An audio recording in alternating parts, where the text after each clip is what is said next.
मनुष्य जनामया राधा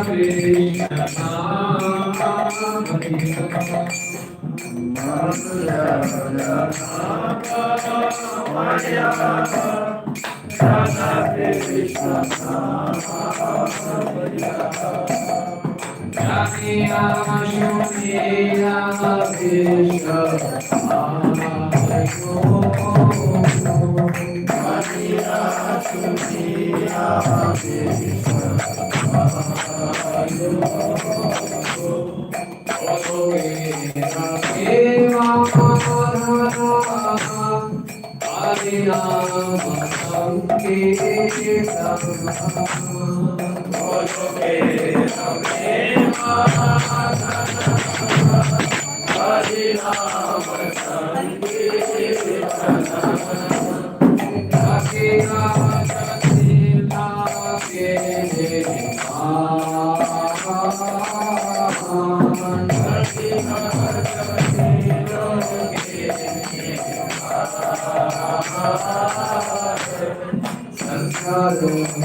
श्रीमद इस divine case इसी भक्तिवेदांत स्वामी श्री प्रभुपाद की इस्कॉन फाउंडर आचार्य जगतगुरु श्रीमद होल्ड इसी भक्तिवेदांत स्वामी श्री प्रभुपाद की या विष्णुपाद परमहंस भौतिकाचार्य सद्गुरु श्रीमद इस डिवाइन केस भक्ति सिद्धांत श्री ठाकुर महाराज प्रभुपाद की अनंत कोटि वैष्णव की आचार्य श्री हरिदास ठाकुर की प्रेम से गौर श्री कृष्ण चैतन्य प्रभु नित्यानंद श्री अद्वैत गदाधर शिवासादि गौर भक्तवृंद की श्री श्री राधा श्याम सुंदर जी की श्री जगन्नाथ बलदेव सुभद्रा सुदर्शन जी की श्री श्री गौरताय की लक्ष्मी नरसिंहदेव भगवान की ISKCON new temple project Ludhiana की देवी तुलसी महारानी की श्रीमद् भागवतम की जय गौर प्रेमानंद और ग्लोरीज टू द सेवेंटी और ग्लोरीज टू द सेवेंटी और ग्लोरीज टू द सेवेंटी और ग्लोरीज टू श्री गौरांगा और ग्लोरीज टू श्री प्रभुपाद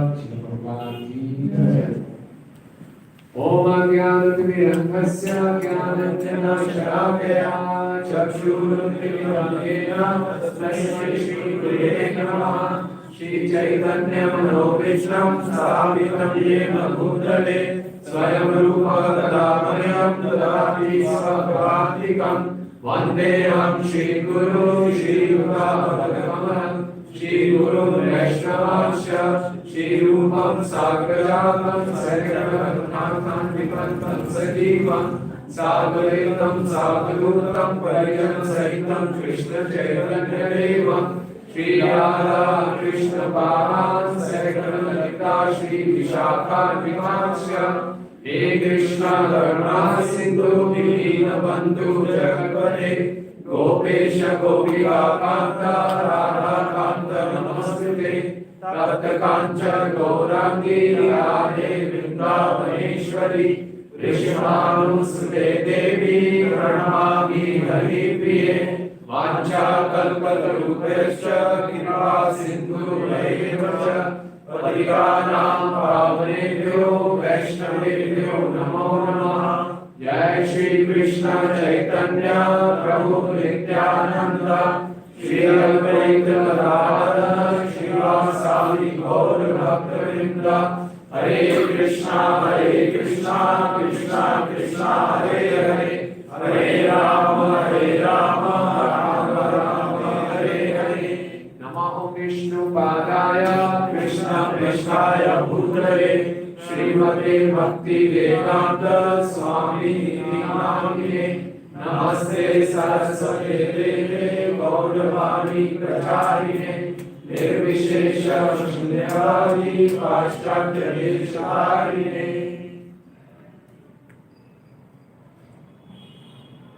हरे कृष्णा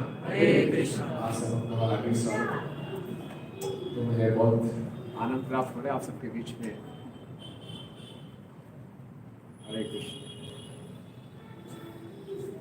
हरे कृष्ण हरे कृष्ण। आप सबके बीच में उपस्थित हो गए। तो अभी हमने जो भजन गाया ये भजन श्रीला प्रभुपाद जी का बहुत फेवरेट भजन है। प्रभुपाद जी बहुत गाते हैं तो मैं इसका अनुवाद करूँगा चर्चा करेंगे। भजन में रघुनाथ ठाकुर जी कह रहे हैं हे भगवान हरि मैंने अपना जन्म विफल ही गवा दिया। मनुष्य देह प्राप्त करके भी मैंने राधा कृष्ण का भजन नहीं किया। जानबूझकर मैंने विष पान कर लिया। गोलोक धाम का प्रेम धन हरिनाम संकीर्तन के रूप में इस संसार में उतरा है किंतु फिर भी मुझ में इसके प्रति रति उत्पन्न क्यों नहीं हुई। मेरा हृदय दिन रात संसार की अग्नि में चलता है और इससे मुक्त होने का कोई उपाय मुझे नहीं सूझता।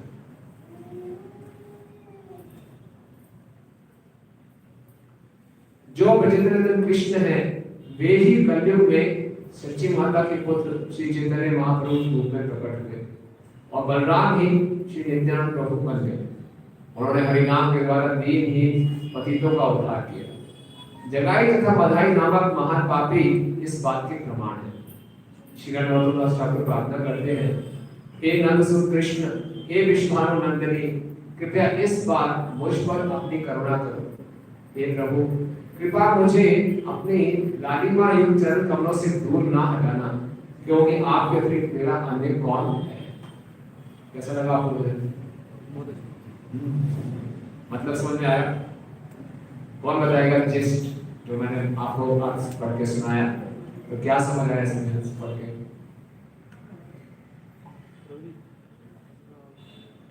प्रार्थना करें भगवान से कि मतलब मैंने अपना मनुष्य जीवन ऐसे व्यर्थ कर दिया, तो इस बात में इस पर दया की जैसे जवाई बताइया, मतलब ये वो सबूत है, तो इस बार मेरे पे दया कर दीजिए, मैं अगली बार से आपका भजन करूँ।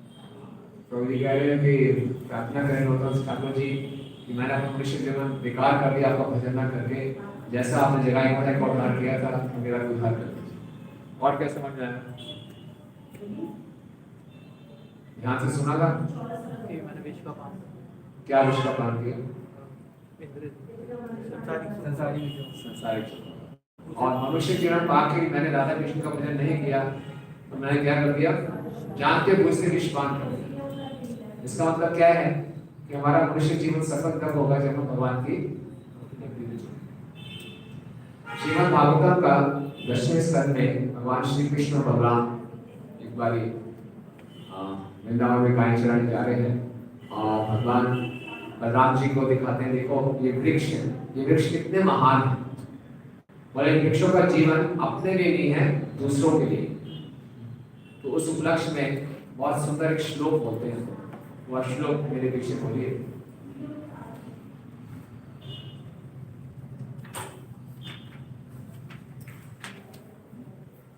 श्लोक है, एतावत् जन्म साफल्यम देहिनाम इह देहिषु प्राणे अर्थे धिया वाचा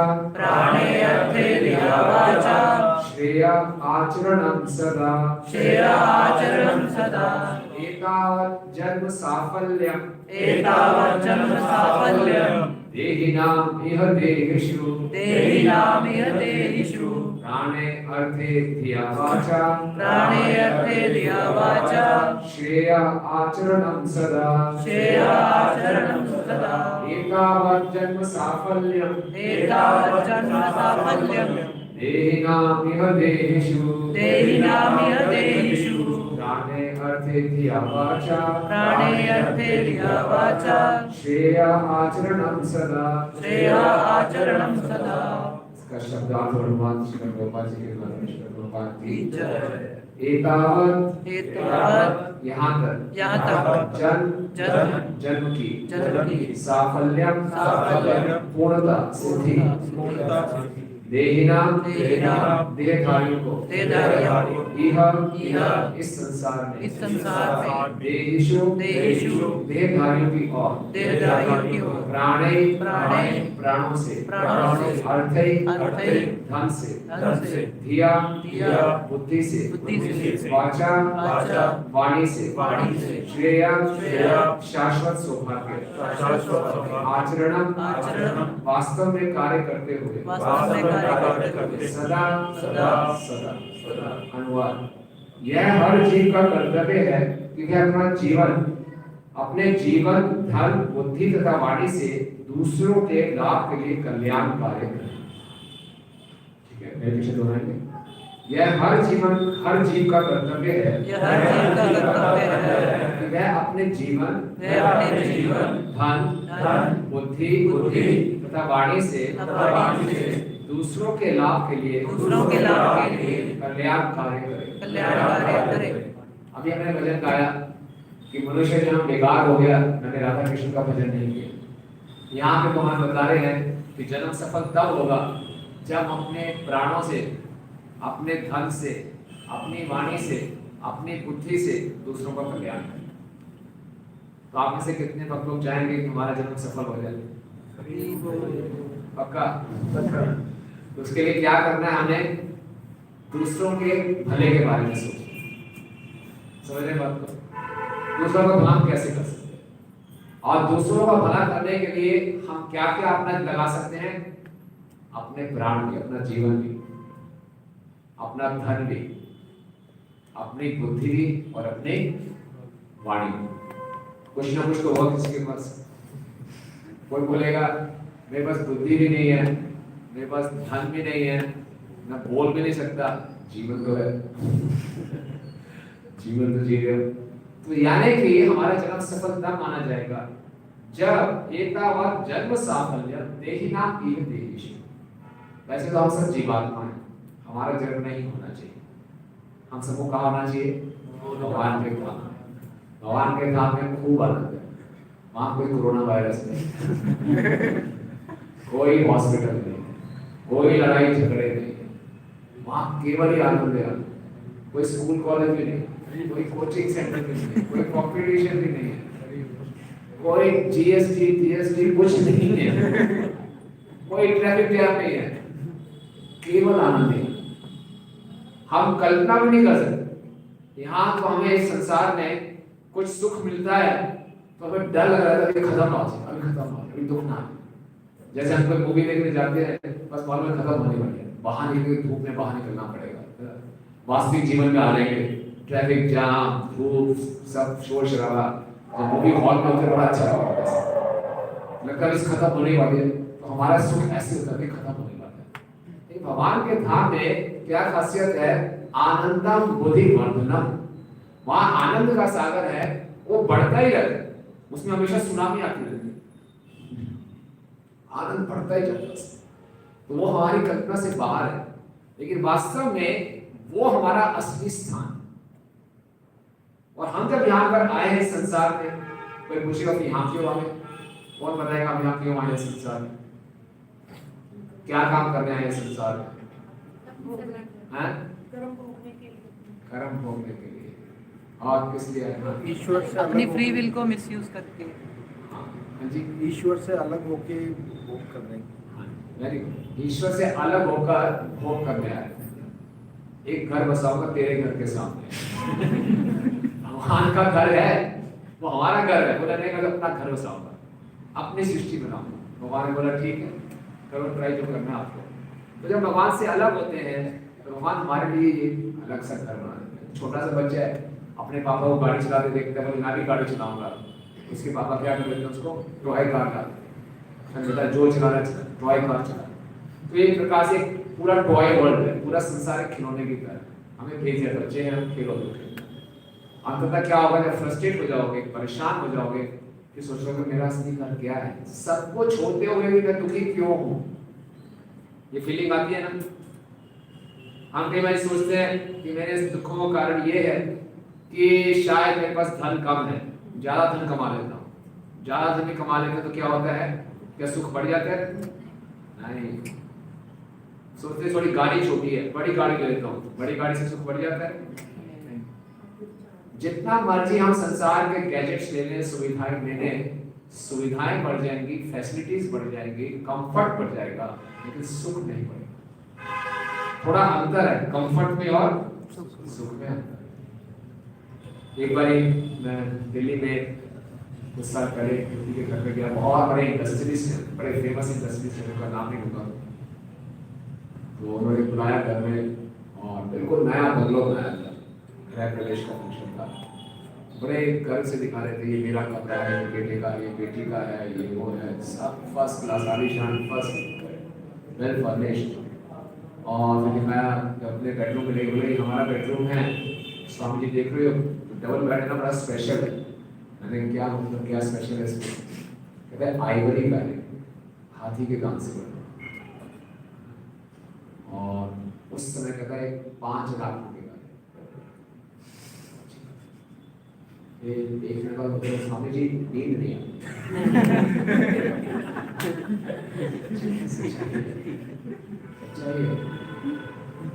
5 लाख का बैठने का नींद नहीं आ सकता। और एक गरीब आदमी मजदूर जो है सड़क पे शरीर एक चादर बिछाकर सो जाता है कंस्ट्रक्शन साइट। तो इसका मतलब क्या है कि हम जब यहाँ पर आए हैं, हमें मनुष्य देह प्राप्त हुआ है, इसका एक विशेष उद्देश्य है। ये मनुष्य देह प्राप्त करके हमें जानना चाहिए कि मैं यहाँ क्यों आया हूँ, मेरे जीवन का असली लक्ष्य क्या है, और अगर मैं शरीर त्याग दूंगा इसके बाद मेरा क्या होगा। आप किसी भी स्कूल या कॉलेज में चले जाइए, कोई भी टीचर प्रिंसिपल आपको ये नहीं बता सकता कि मृत्यु के बाद क्या होगा। श्रीला प्रभुपाद जी अमेरिका में गए थे। अमेरिका में बहुत फेमस यूनिवर्सिटी है MIT यूनिवर्सिटी, आपने सुना बॉस्टन में मैसेच्यूसेट्स इंस्टीट्यूट ऑफ टेक्नोलॉजी। जैसे इंडिया में IIT फेमस है, पूरे विश्व के स्तर पे MIT बहुत फेमस है। वहाँ पे एडमिशन मिलना इतना आसान नहीं है। तो श्रीला प्रभुपाद जी वहाँ पे लेक्चर देने गए, और जब प्रभुपाद जी वहाँ लेक्चर देने गए, जरा श्री जगन्नाथ बलदेव सुभद्रा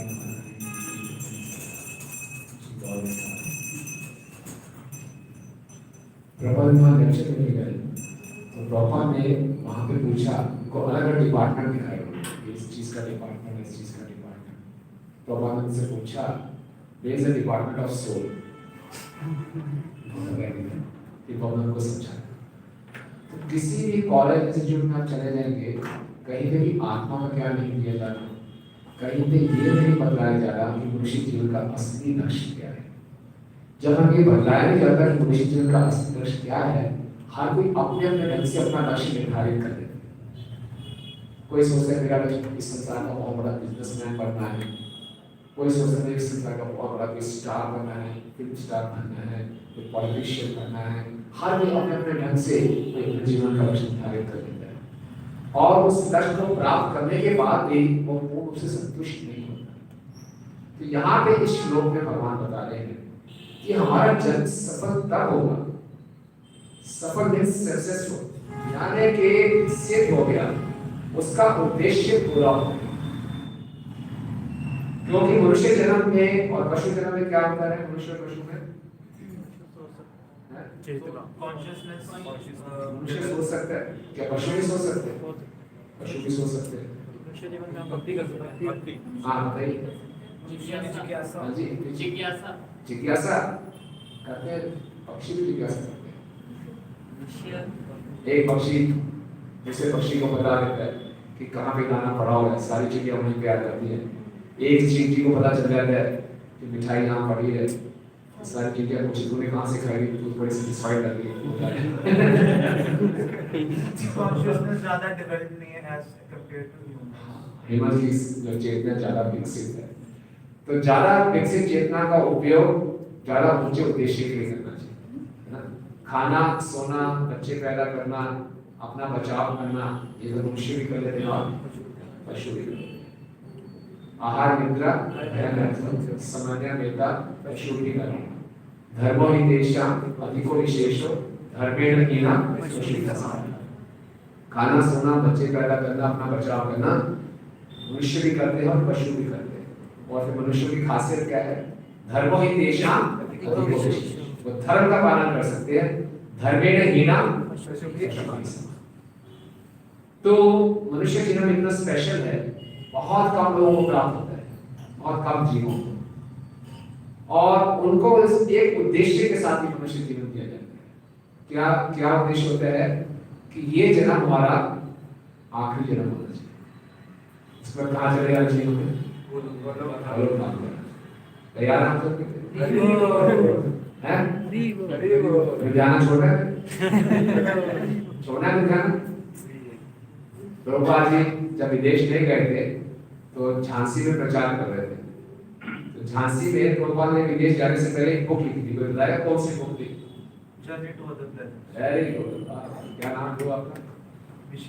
अभिषेक। है कि गाड़ियां नहीं तो आपको प्रभुपाद के बारे में पूरा ज्ञान प्राप्त होना चाहिए। और ये वर्ष प्रभुपाद का बड़ा विशेष वर्ष है। क्या विशेष है इस वर्ष में? 125th very good. 125th anniversary है, तो हमें सब मालूम होना चाहिए प्रभुपाद ने जहाँ चला गया बहुत अच्छा हुआ। अभिषेक में प्रभुपाद जी ने विदेश जाने से पहले एक छोटी बुक लिखी थी, easy journey to other planets. तो वहाँ पे एक झांसी में उनको व्यक्ति मिला, तो प्रभुपाद ने उनको बुक दी, ये आप लीजिए। उसने बुक देखी, बोला क्या होगा इससे? प्रभुपाद बोला इससे आप अदर प्लैनेट्स, भगवान के धाम जा सकते हैं। बोला अच्छा, वापस झांसी आऊंगा? बोला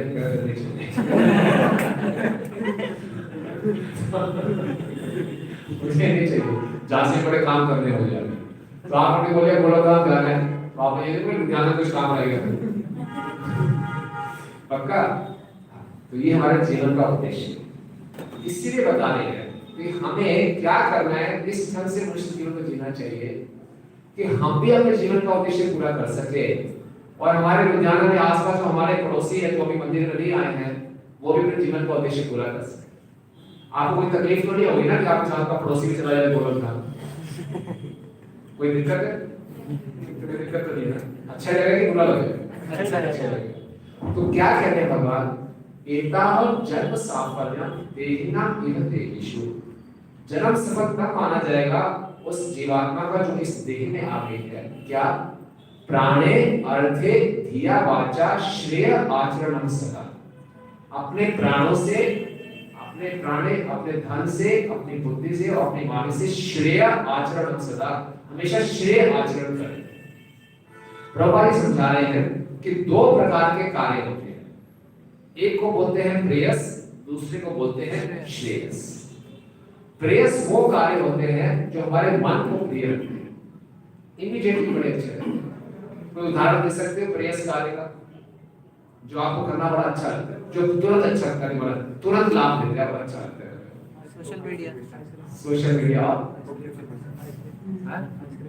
आइसक्रीम खाना, ये आइसक्रीम खा सकते हो भगवान को भोग लगा के, कोई दिक्कत नहीं है। और फॉर एग्जांपल, यह छोटे बच्चे होते हैं, उनका एग्जाम है, कल एग्जाम है, अभी वो क्या करते हैं? खेलना चाहिए। वो जानते नहीं है कि आज थोड़ा कम खेल करके मैं एग्जाम की तैयारी कर लूं तो श्रेय हो। प्रेयस होता है जिसका इमीडिएट लाभ मिले, श्रेयस होता है जिसका कुछ समय के बाद लाभ मिले, लेकिन वो लाभ कैसा हो? एटर्नल, शाश्वत, परमानेंट लाभ। प्रेयस वो होगा जिसका कोई टेम्परेरी, क्षणिक लाभ होगा। तो अधिकांशतः हम लोग प्रेयस में फंस जाते हैं, ऐसे कार्य करते हैं जो हमें करने में अच्छे लगे, लेकिन उसका लाभ ज्यादा दिन तक चलने वाला नहीं होता। जैसे एक बारी ट्रेन में, बिहार को ट्रेन जा रही थी, अक्सर जो ट्रेन बिहार तरफ जाती है बड़ी कंजस्टेड होती है, गई कभी आप उस तरफ? तो बड़ी चकाचक भीड़ गर्मी का टाइम और इतनी गर्मी, पसीने आ रहे बड़ी ढंग से। तो एक पंखे वाला पंखा भेजा, 2 रुपए के 4, 2 रुपए के 4, 2 रुपए के 4। एक परिवार था, मियां बीवी, 2 बच्चे, मेरे जैसा के साथ पसीने निकले, 2 रुपए के 4 पंखे लगे, सब एक पंखा मिला, बहुत बढ़िया। तो दिए थे 2 रुपए के 4 दिए। जैसे पंखा दिया और पंखा मिल गया, टूट गया। धोखा के वापस में 2 रुपए के 4, 2 रुपए वापस पर पंखा टूट गया। बोले पंखा आपने झेला कैसे किया? बोले ऐसे किया, ऐसा नहीं करा। कैसे करना? ऐसे।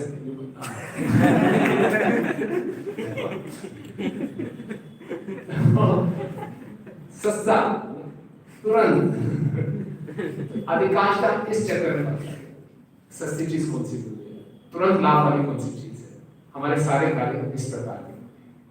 लेकिन मनुष्य जीवन प्रेयस के लिए नहीं है, श्रेयस। श्रेयस क्या है? शाश्वत लाभ। हम ऐसा कार्य करें जिसका लाभ शाश्वत हो। तो सबसे अच्छा शाश्वत लाभ का कार्य कौन सा है? क्योंकि इस संसार में जितने भी कार्य हैं उन सबका जो परिणाम है इस मनुष्य देह के साथ समाप्त हो। हम बड़े से बड़ा भी धन बना कमा लें, पूरा जीवन हमने खूब इंडस्ट्री सेटअप कर ली, आपके कई इंडस्ट्रीज आपने बना दी, आप बहुत बड़े एक्सपोर्टर बन गए पूरे वर्ल्ड के, सब कुछ आपने कर लिया, लेकिन जब आप शरीर छोड़ेंगे क्या चीज आपके साथ जाएगी? तो जाएगा, वो धन जाएगा आपके साथ? नहीं है। एक बार एक राजा था, बहुत भोगी राजा, बहुत भोग करता था और बहुत बड़ा उसका साम्राज्य था, आसपास के सभी राज्यों का उसने जीत लिया था। और एक साधु के में साधु ने राजा के बारे में सुन रखा था, तो बोले राजा को कैसे ठीक करें? तो साधु ने कहा, राजा मेरे पास कुछ दिव्य शक्तियां हैं, मैं देख सकता हूँ तुम ये शरीर छोड़ने वाले हो। घबरा गया, क्या होगा? बोले राजा तुम ये शरीर छोड़ने वाले हो, लेकिन अच्छी बात क्या है, तुम स्वर्ग लोक में जाओ। धन्यवाद, धन्यवाद, सब तो बहुत बड़ा ऐश्वर्य है। बोले राजा एक दिक्कत है। बोले क्या? बोले राजा स्वर्ग लोक में मच्छर, बड़ा उदास मच्छर। राजा ने एक अच्छी खबर, बोले क्या? स्वर्ग लोक में मच्छरदानी भी है। राजा एक और देते हैं क्या उस मच्छरदानी में छेद है। राजा ने एक अच्छी बात क्या आप यहाँ से सुई ले लेना छेद ठीक हो जाएगा। सुई कैसे ले जाओगे? सुई स्वर्ग में मैं शरीर छोड़ूंगा सुई कैसे साथ लेके जाऊंगा? राजा ये तो मैं समझा रहा हूँ सुई भी साथ में लेके जा सकते हैं। तो क्यों अपना जो जीवन है पूरा समय और अधिक इकट्ठा करने में आप सोचिए थोड़े बुद्धि का उपयोग कीजिए। एक अच्छे बिजनेसमैन उसको माना जाता है जो कम इन्वेस्ट करके ज्यादा लाभ प्राप्त है। ठीक है ना? ये होता है बिजनेस का formula he. Return on investment कितनी है, कितना आपने इन्वेस्ट किया, कितना आपको रिटर्न मिला। आपने अपने पूरे जीवन में अपना जीवन लगा दिया, अपने धन लगा दिया, बुद्धि लगा दी, जो कुछ भी आपके पास था वो आपने अपने बिजनेस में इंडस्ट्री में इन्वेस्ट कर दिया, खूब एक्सपेंड कर दिया। और उसके बाद मृत्यु सबको आएगी कि नहीं आएगी? मैंने अपना पूरा जीवन उसमें लगा दिया, मृत्यु के बाद क्या परिणाम होगा?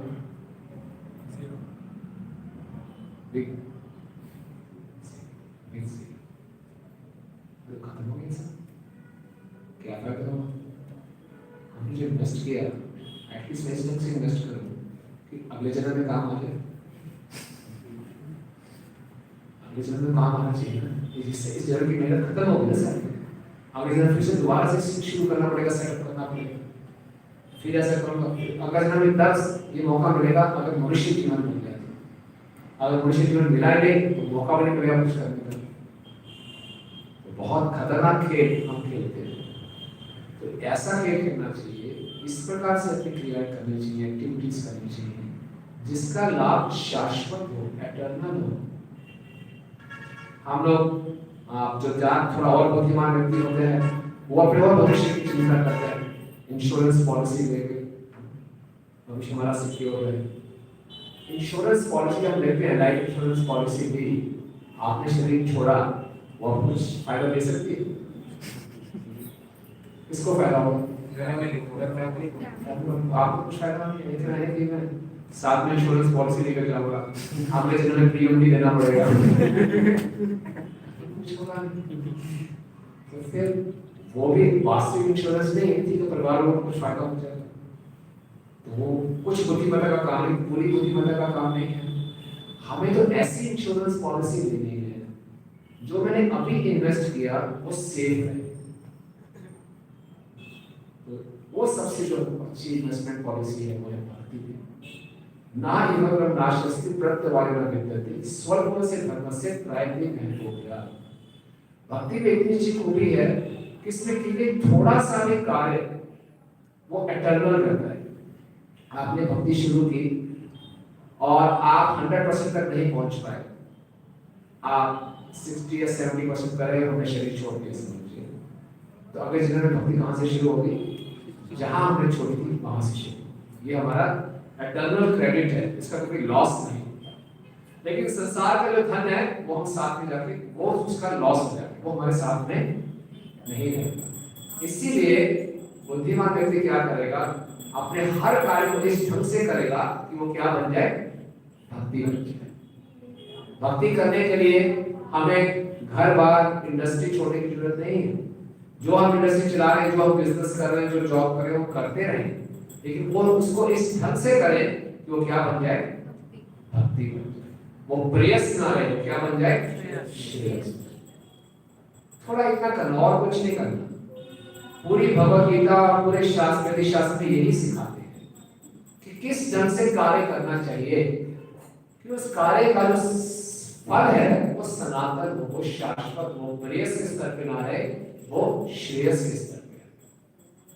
तो इसीलिए सबका दूसरों का भला हम सबसे अच्छे ढंग से कर सकते हैं कि हम खुद अपने जीवन में श्रेयस का पालन करें और दूसरों से भी श्रेयस करवाएं।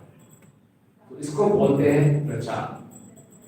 खुद भी हम भगवान के संदेश को अच्छे ढंग से समझें और दूसरों को भी इसके बारे में बताएं।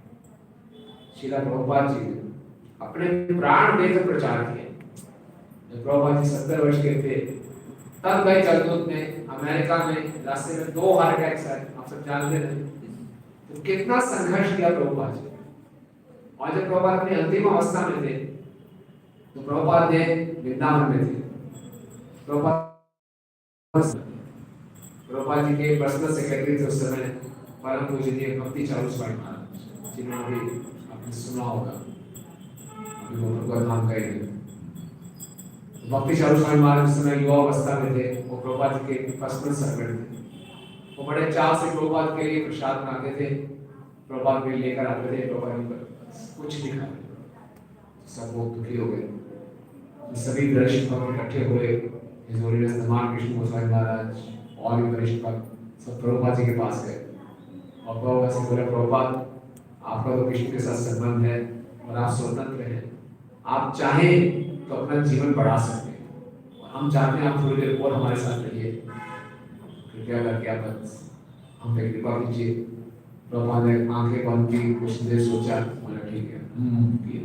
सब बहुत खुश हो कि प्रभुपाद ने निर्णय लिया कि उस समय और करेंगे। भक्ति चरण भाई ने बोला, प्रभुपाद आप कुछ खाना चाहेंगे? बोले हाँ दे आओ। प्रभुपाद ने कुछ खाना शुरू किया। फिर प्रभुपाद ने भक्ति चरण स्वामी महाराज को बुलाया, बोला क्या आप वृंदावन में गोपीनाथ बाजार गए हैं? तो भक्ति चरण महाराज पहली बार आए थे वृंदावन में, वो जानते नहीं थे गोपीनाथ बाजार कहाँ है। बोले जानता तो नहीं। मैंने प्रभुपाद पूछ लूंगा, बताइए क्या सेवा है? बोले गोपीनाथ बाजार में जाओ, वहां एक वैद्य है, उसका नाम है बनमाली कविराज, उसको बुला के लाओ, मैं उससे अपना इलाज करवाना चाहता हूँ। तो भक्ति चरण स्वामी महाराज बहुत खुश हुए, रिक्शे वाले को पकड़ा, पूछते पूछते गोपीनाथ बाजार पहुंचे। उस वैद्य के बारे में पूछा, उसकी छोटी सी दुकान थी, उस दुकान में प्रवेश किया। एक बहुत बूढ़ा सा व्यक्ति 80-85 साल का, वो थे बनमाली कविराज। भक्ति चरण स्वामी महाराज बोला, आप चलिए, हमारे गुरु महाराज का स्वास्थ्य ठीक नहीं है, आपको ठीक कीजिए। वो कहते मैं तो चलूंगा नहीं, उनको यहाँ लेके आओ। भक्ति चरण महाराज बोला, वो तो आ नहीं सकते, आप प्लीज चलिए, नहीं आओ, क्या करें? भक्ति चरण स्वामी महाराज ने कहा ठीक है, आप मुझे सिखा दीजिए कैसे औषधि बनानी है, कैसे देनी, उनकी ऐसी हालत है। उन्होंने बता दिया, उनको औषधि दे दी, बोले ऐसे ऐसे उनको देना है। भक्ति चरण स्वामी महाराज ने इलाज शुरू कर दिया, प्रभुपाद का स्वास्थ्य ठीक हो। तभी इस्कॉन लंदन से खबर आती है कि वहाँ रथ यात्रा है, खूब प्रचार अच्छा हो सकता है। प्रभुपाद एकदम उत्साहित हो गए, बोले मैं गिर गया हूँ। सब बोला क्या करें प्रभुपाद, अभी आपका शरीर ठीक नहीं है, आपको कुछ हो गया तो? प्रभुपाद ने बोला, मैं एक रणभूमि पर सैनिक की तरह होना चाहता हूँ। रणभूमि में जाते हुए युद्ध भूमि में अगर कोई सैनिक है, युद्ध कर रहा है, उसकी मृत्यु भी होगी तो दिक्कत नहीं। और प्रभु कहते हैं मैं ऐसा सैनिक हूँ जैसे कोई सैनिक घोड़े पे बैठा हुआ है और तलवार चला रहा है, और विरोधी उसके सैनिक ने अगर उनका सर काटते हैं, वो तलवार चलाते हैं, कटे हुए सर से दूसरे का सर काट देते हैं। जय श्री कृष्ण।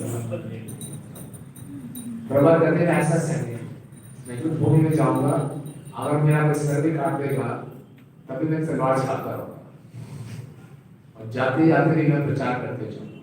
सब खूब समझाया, कबीराज जी को बताया कि जाना चाहते हैं हमारे स्वामी, कहते बिल्कुल मत भेजना, अभी दवाई काम कर रही है, फिर उनको कुछ होना जाए। प्रभुपाद माने नहीं, चले गए। बड़ी मुश्किल से संभाल के उनको एयरपोर्ट ले गए, फिर वहाँ से लंदन की इतनी लंबी फ्लाइट में गए। वहाँ जैसे ही लंदन में पहुंचे, भक्त लोग प्रभुपाद जी की हालत को देखकर बड़े घबरा गए, एकदम दुबले पतले हो गए प्रभुपाद, सब हड्डियाँ निकल गई। उसमें प्रभुपाद आगे प्रचार करते हैं, और वहाँ पर रहे तो वहाँ पे बहुत का स्वास्थ्य खराब हो गया, बहुत ज़्यादा खराब हो गया। तो वापिस प्रभुपाद को भारत में लाना पड़ा। तो प्रभुपाद उसमें ऋषिकेश में रहे और उसके बाद फिर वृंदावन में रहे। यानी कि आप देखिए अंतिम समय तक प्रभुपाद जी का ये स्पिरिट था कि मुझे दूसरों के भले के लिए अपना जीवन भी देना पड़े, अपना जीवन ये स्पिरिट। तो हम प्रभुपाद जी के आंदोलन में हैं, हम सबसे ऐसी कोई डिमांड नहीं करेगा कि अपना जीवन दे दो, लेकिन जो कुछ भी हमारे पास योग्यता है हम उसको क्या करना चाहिए, उसका उपयोग दूसरों के लाभ। सबसे अच्छा दूसरों का लाभ क्या हो सकता है?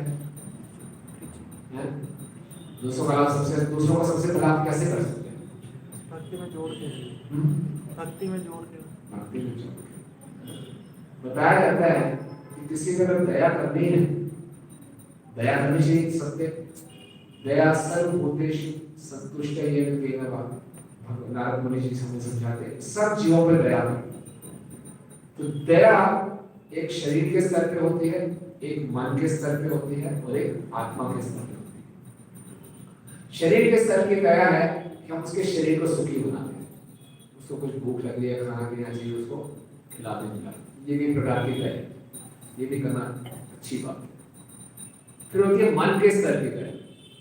मन के स्तर की दया है कोई व्यक्ति बहुत उदास है, परेशान है मन से, उसकी बात को सुन लिया, उसको कुछ समझा दिया, उसको कुछ सपोर्ट कर दिया, चाहिए होता है कि भाई इमोशनल सपोर्ट चाहिए होता है, ये भी एक प्रकार की दया है।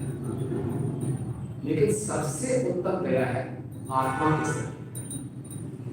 आत्मा के स्तर की दया ये है कि ये जो जीवात्मा है कृष्ण से विमुख होकर, कृष्ण से अलग होकर अपनी पहचान को भूल गया है और अपनी झूठी पहचान के कारण इस संसार में उल्टा सीधा घूम रहा है। तो सबसे बड़ी दया क्या होगी कि उसको हम भगवान से मिला। तो ये आत्मा के स्तर पे है। श्रीला प्रभुपाद जी विदेश में गए तो उन्होंने एक आर्टिकल लिखा, हु इज क्रेजी, पागल कौन है। तो आप किसको बोले पागल कौन होता है पागल? किसी पागल व्यक्ति को देखोगे आपने? पागल कौन है? Who is crazy? जो भौतिक वस्तु में रह सकते हैं, जो भौतिक दुनिया में रह सकते हैं, जो अपनी गृहस्थ लाइफ को इम्पोर्टेंट मानते हैं, जो गृह मेथी कहलाते हैं, जो अपने घर में ही आनंद ढूंढ रहा है, भौतिक चीजों में व्यस्त है, उसको मैं पागल कहूंगा। लेकिन आप उससे पूछोगे तो बोलेंगे आप पागल है। आप इतनी कम उम्र में हरे कृष्ण बोल रहे हो, ये उम्र थोड़ी भक्ति करने के लिए, वो आपको पागल नहीं कहते हैं ना, वो आपको पागल कह रहे हैं, आपको पागल कह रहे हैं, इससे कौन है, कौन पागल? वो भी एक सभा इकट्ठी कर लेंगे ऐसे लेक्चर करके, मतलब कौन पागल है? जब वो पागल है जो स्मार्ट मंदिर में जाते हैं, वैसा बोल रहे हैं हम यहाँ इकट्ठे तो बोले नहीं वो पागल है जो स्मार्ट मंदिर नहीं आते। ऐसे कहने से काम नहीं चलेगा, एक दूसरे को पागल कहते रहेंगे। वो इज क्रेजी, कौन पागल? No one who can't decide appropriately, decide deeply. जो अपना डिसीजन, ऐसे तो कई बार ऐसे गलती हो ही जाती है, decision The one who has lost all his senses, who cannot use his own brain regarding taking the major decisions in life. बेचारा कोई परेशान हो गया, किसी को पैरालिसिस हो गया, ब्रेन स्ट्रोक हो गया, पागल थोड़ी बोलेंगे। किसी की बुद्धि इतनी काम नहीं करती, पागल तो नहीं। कौन पागल? जिसको अपना भला बुरा नहीं पता। इसको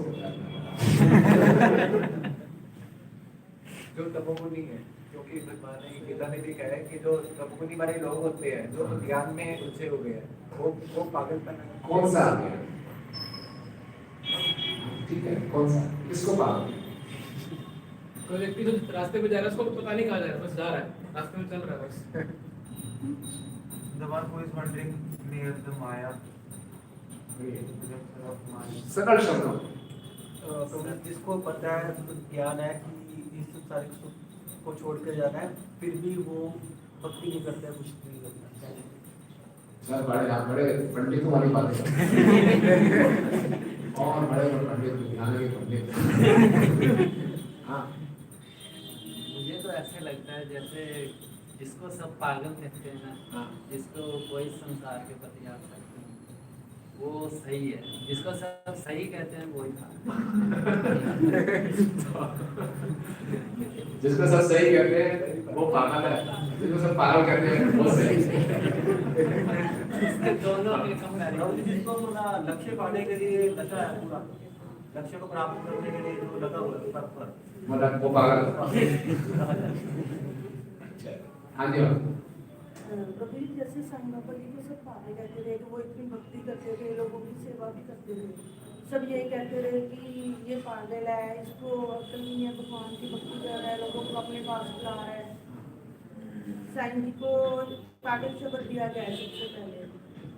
चलो तो जी आप सब, हाँ। जिसने अपनी इंटेलिजेंस खो दी है, ठीक है, आपके सब उत्तर गलत नहीं है। हाँ जी। जो अपने मन की बात को सुनता उसी को ही सही मानता। सबकी अच्छी एकदम अच्छी परिभाषाएं दी आप। हाँ बोलिए पीछे बोलिए। जिनको जैसे हम सबको पता है कि हमारे साथ कुछ भी नहीं ज़्यादा होता है, पर हम तब भी उसी चीज़ों के पीछे लगे हुए हैं, वही कार्य कर रहे हैं, मेरे हिसाब से उसी को फॉलो करें। ठीक है आप उसके हिसाब से बोलेंगे, दूसरा बोलेगा ठीक है जाना है तो जाना है, जब तक हूँ तब तो ले सकते। हर किसी का अपना लॉजिक है, लेकिन वास्तव में सिंपल डेफिनेशन पागल की है जो भूल गया कि मैं कौन हूँ। आप किसी पागल खाने में जाएंगे, आपने मूवीज में देखा होगा, एक बार लगभग 1960s की बात है, पंडित जवाहरलाल नेहरू आगरा में गए, आगरा फेमस किस चीज के लिए? तो बाहर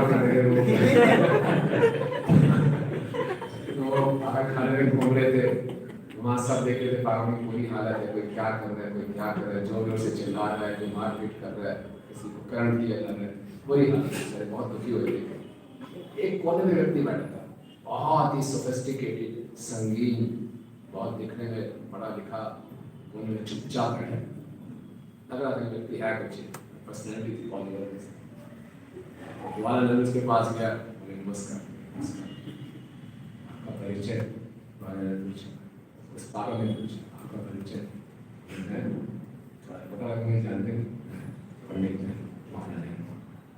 वो पागल छोड़ो से 5 साल पहले जब आया था मैं भी यही कहता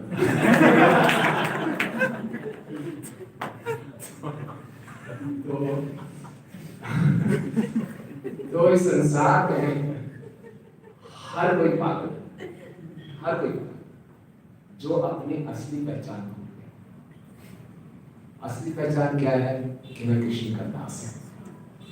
मैं क्या समझ रहा हूँ, मैं लड़का हूँ, मैं लड़की हूँ, मैं बिजनेसमैन हूँ, मैं नौकरी करता हूँ, मैं सुंदर नहीं हूँ, मैं काला हूँ, मैं गोरा हूँ, मैं अमेरिकन हूँ, मैं पंजाबी हूँ, मैं बढ़िया हूँ, मैं ये हूँ, मैं वो हूँ, मैं मोटा पतला हूँ। कितने हमने गलत पहचान बना रखी है। ये वही है पागल गलत है, वही बात बिल्कुल वैसे। तो हमारी असली पहचान क्या है? जीवन स्वरूप है कृष्ण। मैं कृष्ण का नित्य दास हूँ, लेकिन उसको भूलकर मैं सोच रहा हूँ मैं नित्य बॉस हूँ, तो अपनी गलत पहचान। उस पागल पे क्या दया कर सकते हैं कि उसको बता दें तुम्हारी असली पहचान। तो आत्मा के स्तर की दया सबसे बड़ी दया है। जब हम उनको बता देंगे कि आपका इस संसार से कुछ लेना नहीं है, आप कृष्ण के दास हैं। और जैसे ही हम मालूम चलता है कि हम शरीर नहीं आत्मा है, तो श्रील प्रभुपाद जी कहते हैं इस ज्ञान मात्र से हमारे जीवन में आनंद आया। अब आप हमसे प्रश्न पूछेंगे, आप ईमानदारी से उत्तर देना ठाकुर जी सामने। जब से आप इस कौन संस्था से जुड़े हैं, आपके जीवन में आनंद बढ़ा है कि कम हुआ है? बढ़ा है, पक्का सोच रहे कम हुआ है। कितने लोग बोले आनंद बढ़ा है? और आप लोग में से कितने लोग चाहेंगे कि जो आनंद हमें मिला वो दूसरों को भी मिले? आप लोग कितने लोग चाहेंगे ये हॉल है अभी ये भरा है, अभी एक नया मंदिर बना वो इतना बड़ा है, वो हॉल हाउसफुल रहे, पैक्ड एकदम। भारत सरकार का स्लोगन है छोटा परिवार। हमारा स्लोगन क्या होना चाहिए? बड़ा परिवार। खूब जितने लोगों को हम समझाएंगे उनके जीवन में आनंद है। आज इतने लोग कंफ्यूज है, इतने लोग परेशान हैं। आज समय देखा होगा पंजाब में ड्रग एडिक्शन केसेस बढ़ते जा रहे हैं। सुना आप लोगों ने, अपने आसपास के लोगों को देखा होगा, अच्छे घरों के लोग ड्रग्स ले रहे हैं। हमारा मंदिर है पंजाबी बाग में दिल्ली में, उसके पीछे एक हंसराज मॉडर्न स्कूल है। तो हमारे वहाँ कुछ भक्त, वहाँ कुछ माता जी टीचर हैं, तो वो 8वीं क्लास के बच्चों को पढ़ाती है। तो उन्होंने देखा कि सर्दी के दिन में सिल्वर बॉटल होती है, उससे पी रहे, पानी पी रहे होंगे और थोड़ा सा शौक है, पी रहे हो हंस रहे, थोड़ा अजीब सा लगा। बोलो बॉटल ली, दे रहे बॉटल लिया, उस बॉटल में पानी नहीं था, वोडका थी। वोडका जानते? तो 8वीं क्लास के बच्चों की ये हालत है। और हर स्कूल, अच्छे स्कूल कॉलेज के बाहर आपको ड्रग वेंडर्स मिलेंगे, कुछ चुगिया बना रहे हैं कहीं दुकान में, कहीं पे स्कूल के बाद चुगिया है, ड्रग्स मिलती है, अच्छे अच्छे घर के बच्चों के जीवन बर्बाद हो रहे हैं। हम लोग ज़्यादातर जितने भी IITs है NITs में प्रचार करते हैं, जितने भी IITs हैं उतनी अच्छा कॉलेज है उतनी ज़्यादा वहाँ पे इंटॉक्सिकेशन और ड्रग्स की प्रॉब्लम, बहुत बुरी हालत है समाज में। लोग बहुत परेशान हैं, तभी परेशानी में आकर उल्टे सीधे कार्य करते हैं। उनको पता नहीं जीवन का लक्ष्य क्या है। डिप्रेशन के रेट इतना बढ़ गया है, इंडिया नंबर 1 कंट्री हो गया डिप्रेशन, इतने डिप्रेशन बढ़ गया। जब से लॉकडाउन हुआ उसमें और भी डिप्रेशन बढ़ गया। हम लोग अमेरिका की नकल मारते हैं ना, अमेरिका में 35% लोग साइकेट्रिस्ट के पास जाते हैं। 35% का मतलब है 1 in every 3rd मैन, हर तीसरा व्यक्ति किसके पास जा रहा है? साइकेट्रिस्ट के पास जा रहा है। और हैरानी की बात क्या है, तो साइकेट्रिस्ट का रिश्ता वो दूसरे साइकेट्रिस्ट के पास जा रहा है। इसका खुद का दिमाग खराब है, ये सच्चाई है। और इंडिया में भी ये हालत आ रही है। तो इसीलिए अगर हम वास्तव में जाए जगन्नाथ को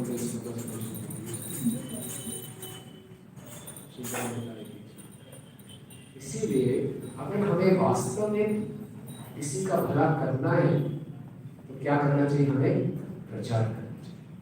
और प्रचार करने के लिए अगर जोखिम भी बोल लेना पड़े तो जोखिम लेने मन से घबराना नहीं चाहिए। शीला प्रभुपाद जब विदेश से भारत में आए तो उन्होंने मुंबई में बहुत बड़ा प्रचार प्रोग्राम किया, दिल्ली में भी किया।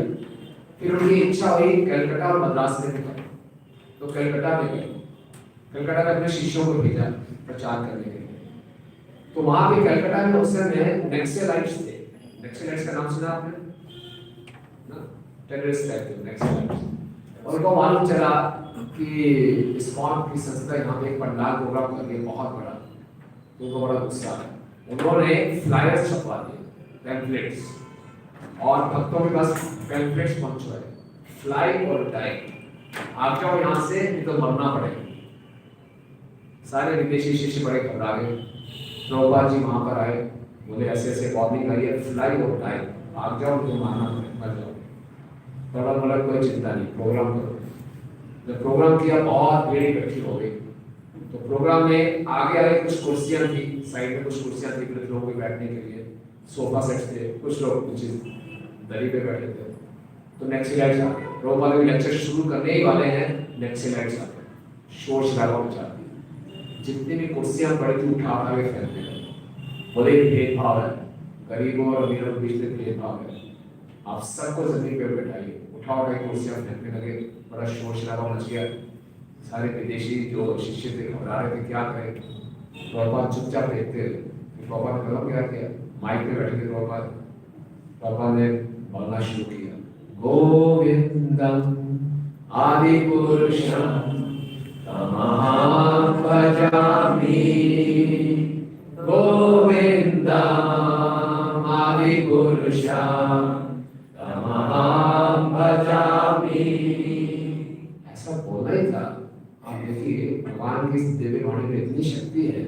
वो जो नक्सलाइट छोटा सीधा काम कर रहे थे, वो क्या हुआ, कुर्सियां रखी, चुपचाप सब निकल गए। देखिए प्रभुपाद ने इतना बड़ा रिस्क लिया। प्रभुपाद बोला बाद में प्रेस कॉन्फ्रेंस में उन्होंने बोला कि आपने इतना बड़ा खर्चा कर दिया है, इतना बड़ा पंडाल प्रोग्राम कर दिया है, आपने जान हथेली भी खेल के आप ऐसा प्रोग्राम क्यों कर रहे हैं? इतना पैसा खर्च करने की क्या जरूरत है? आपको क्या लाभ होगा इससे? आप गरीबों में अन्न बांटिए, ये सब करिए, इससे क्या लाभ होने वाला है? प्रभुपाद ने बोला इसका लाभ होगा श्रवण। श्रवण, यस, लोग भगवान के बारे में सुनेंगे। जब भगवान के बारे में सुनेंगे तो सारी समस्याओं का समाधान। तो ये हमको भी कन्विक्शन होना चाहिए, हमें अपने जीवन में भी कन्विक्शन होना चाहिए कि मेरी सारी समस्याओं का समाधान तब होगा जब मैं भगवान के नाम का उच्चारण करूं।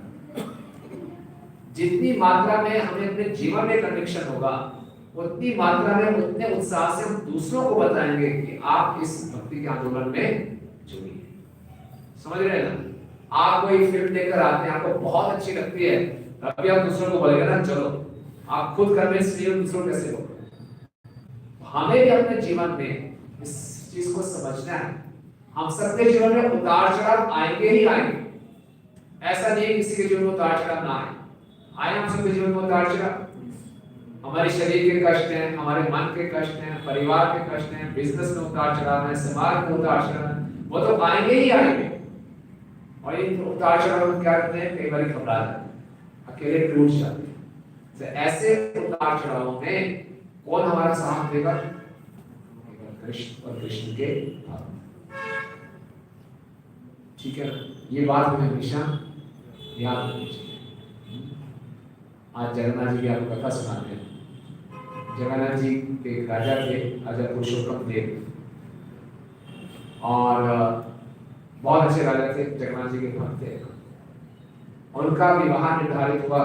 दक्षिण भारत के एक राजा थे, उनके कांची के राजा थे, उनकी पुत्री थी पद्मावती, बहुत सुंदर राजकुमारी थी।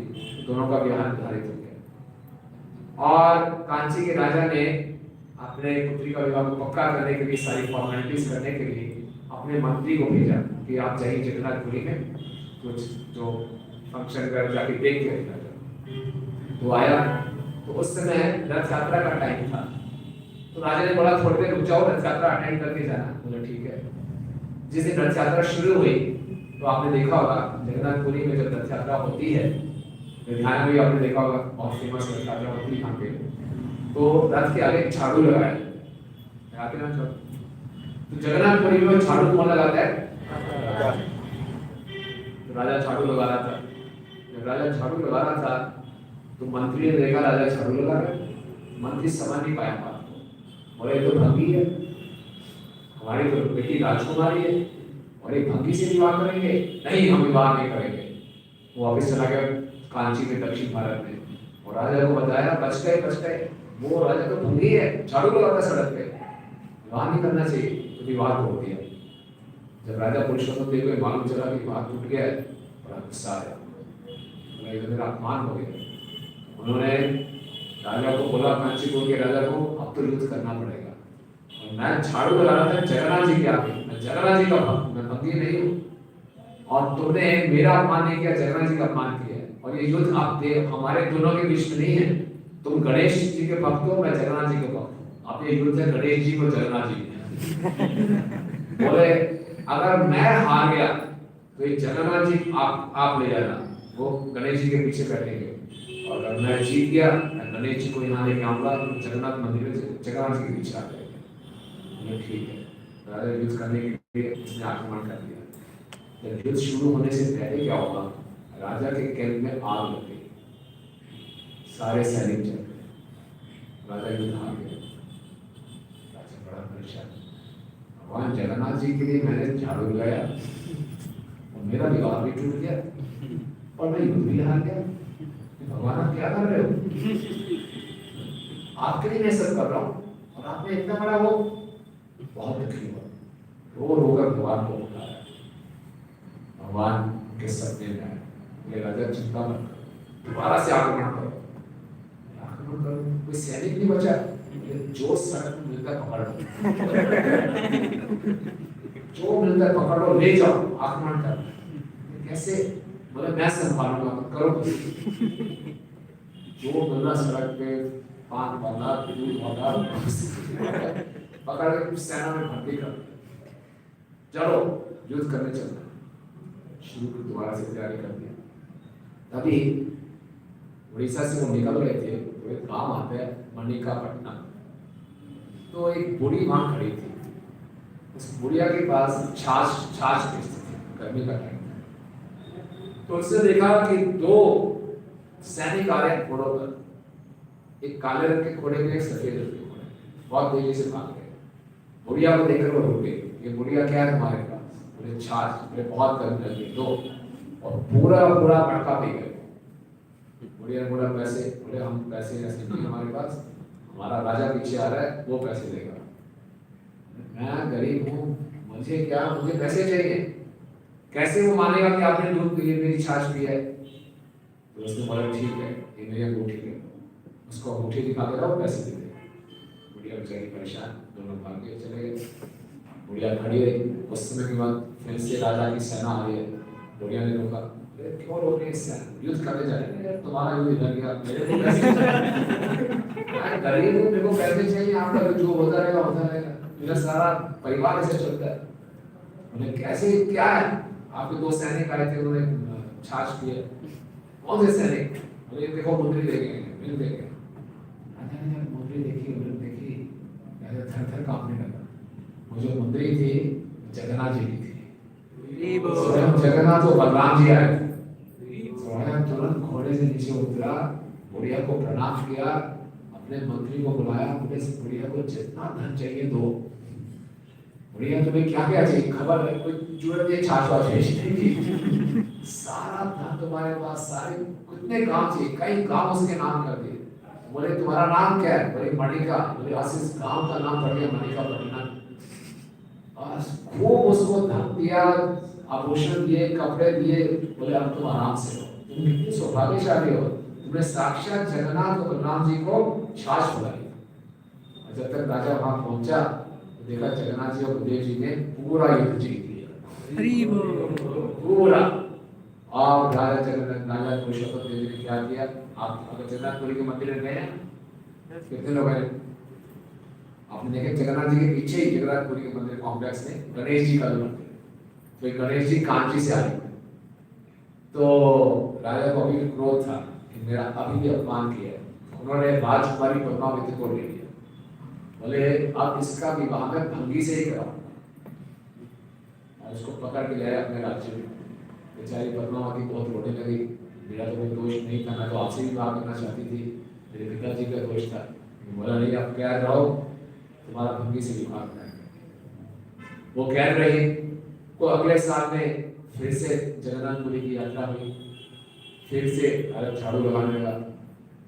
तो राजा का जो मंत्री था वो पद्मावती के पास गया, राजकुमारी के पास, आज तुम्हारा विवाह कराएंगे, भंगी मिल गया। क्यों भंगी से विवाह कर रहे? चलो तैयार हो गया, फटाफट सारी को तैयार कर दिया। उसको तैयार करके वो राजा के पास गया कि ये राजा आज इसका विवाह कराएंगे, कराओ, जहाँ कराना कराओ। बोले भंगी मिल गया, ठीक है कराओ। वो भंगी आ गई, आपसे विवाह करा।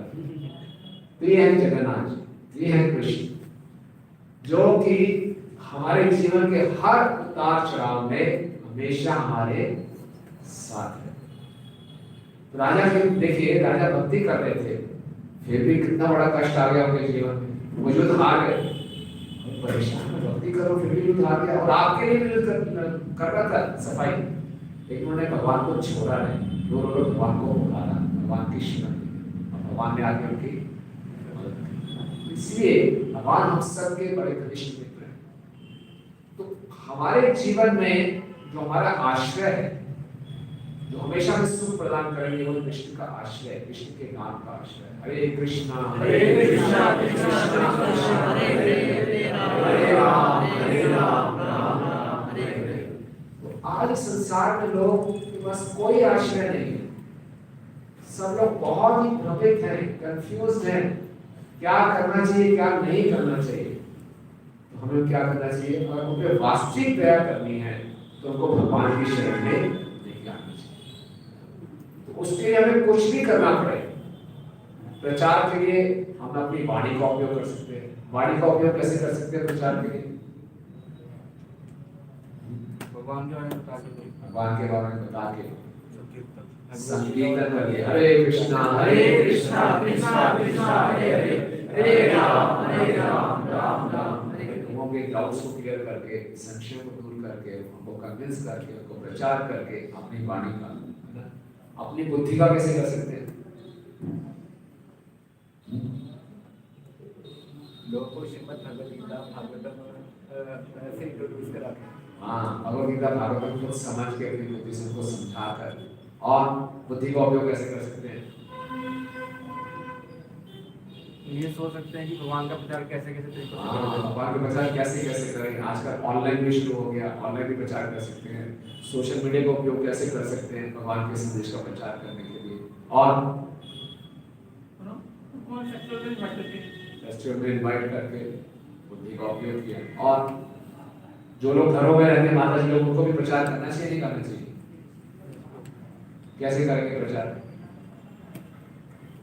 हाउस प्रोग्राम हैं? घर में क्लासेस कीजिए। और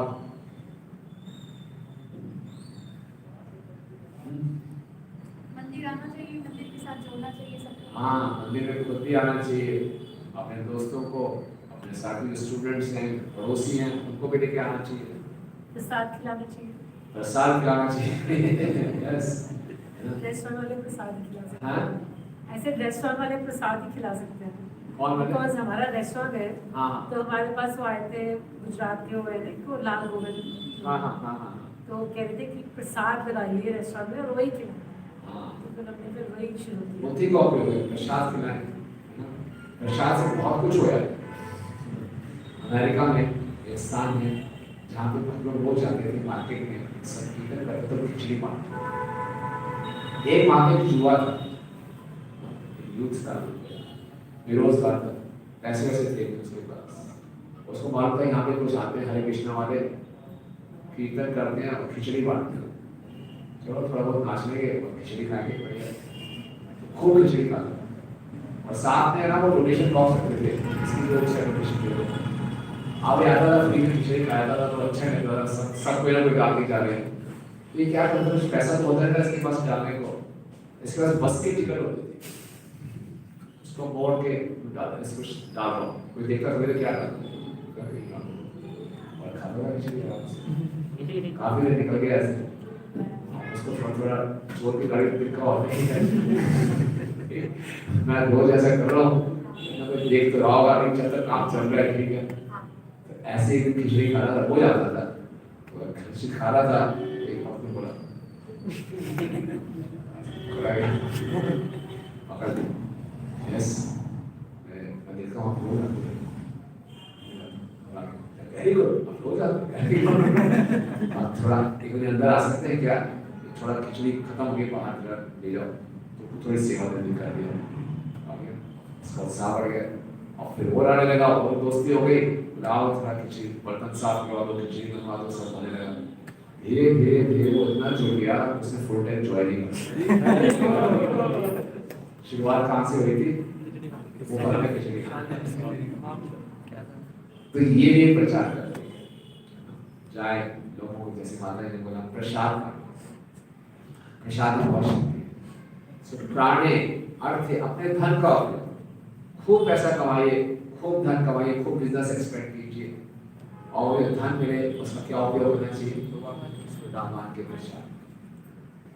जितना हम धन भगवान की सेवा में लगाएंगे, आपका धन बढ़ेगा कि कम होगा? बढ़ेगा। एक्सपीरियंस है किसी को ऐसे? इसको बताइए। लाइक जब भी दिया तो मतलब कुछ ना कुछ ऐसी न्यूज़ आई है कि भी यस यहाँ पर ये तरक्की हुई है, 100% है ये। और किसी का अनुभव है? यस मानो। पहले हम जब गुजरे मंदिर में था, हमारे पास साइकिल भी नहीं थी, आप जगन्नाथ जी इतना दिया, वो हमारे पास गाड़ी। क्या क्या श्रील प्रभुपाद जी एक लेक्चर दे रहे हैं 1976 के आसपास, इंडिया में लेक्चर दे रहे हैं। प्रभुपाद कह रहे हैं, हिंदी में है वो लेक्चर, ये संस्था मैंने जब शुरू की थी मेरे पास 40 रुपये आता, ऊपर बंगला में हमारे पास केवल 40 रुपये आता, और आज 10 साल के बाद हमारे पास 40 करोड़ रुपये। बोले आप ऐसा बिजनेस मैन बोल सकते हैं जिसने 10 साल में 40 रुपए से 40 करोड़ कर दिया? तो ये है कृष्ण कॉन्शियसनेस। जितना हम भगवान को देंगे, भगवान का तो लिस्ट काउंट बहुत कम है, भगवान कम से कम तो तक पहुंच जाएगा। तो इसीलिए हमें अपना सब कुछ भगवान की सेवा में लगाना है।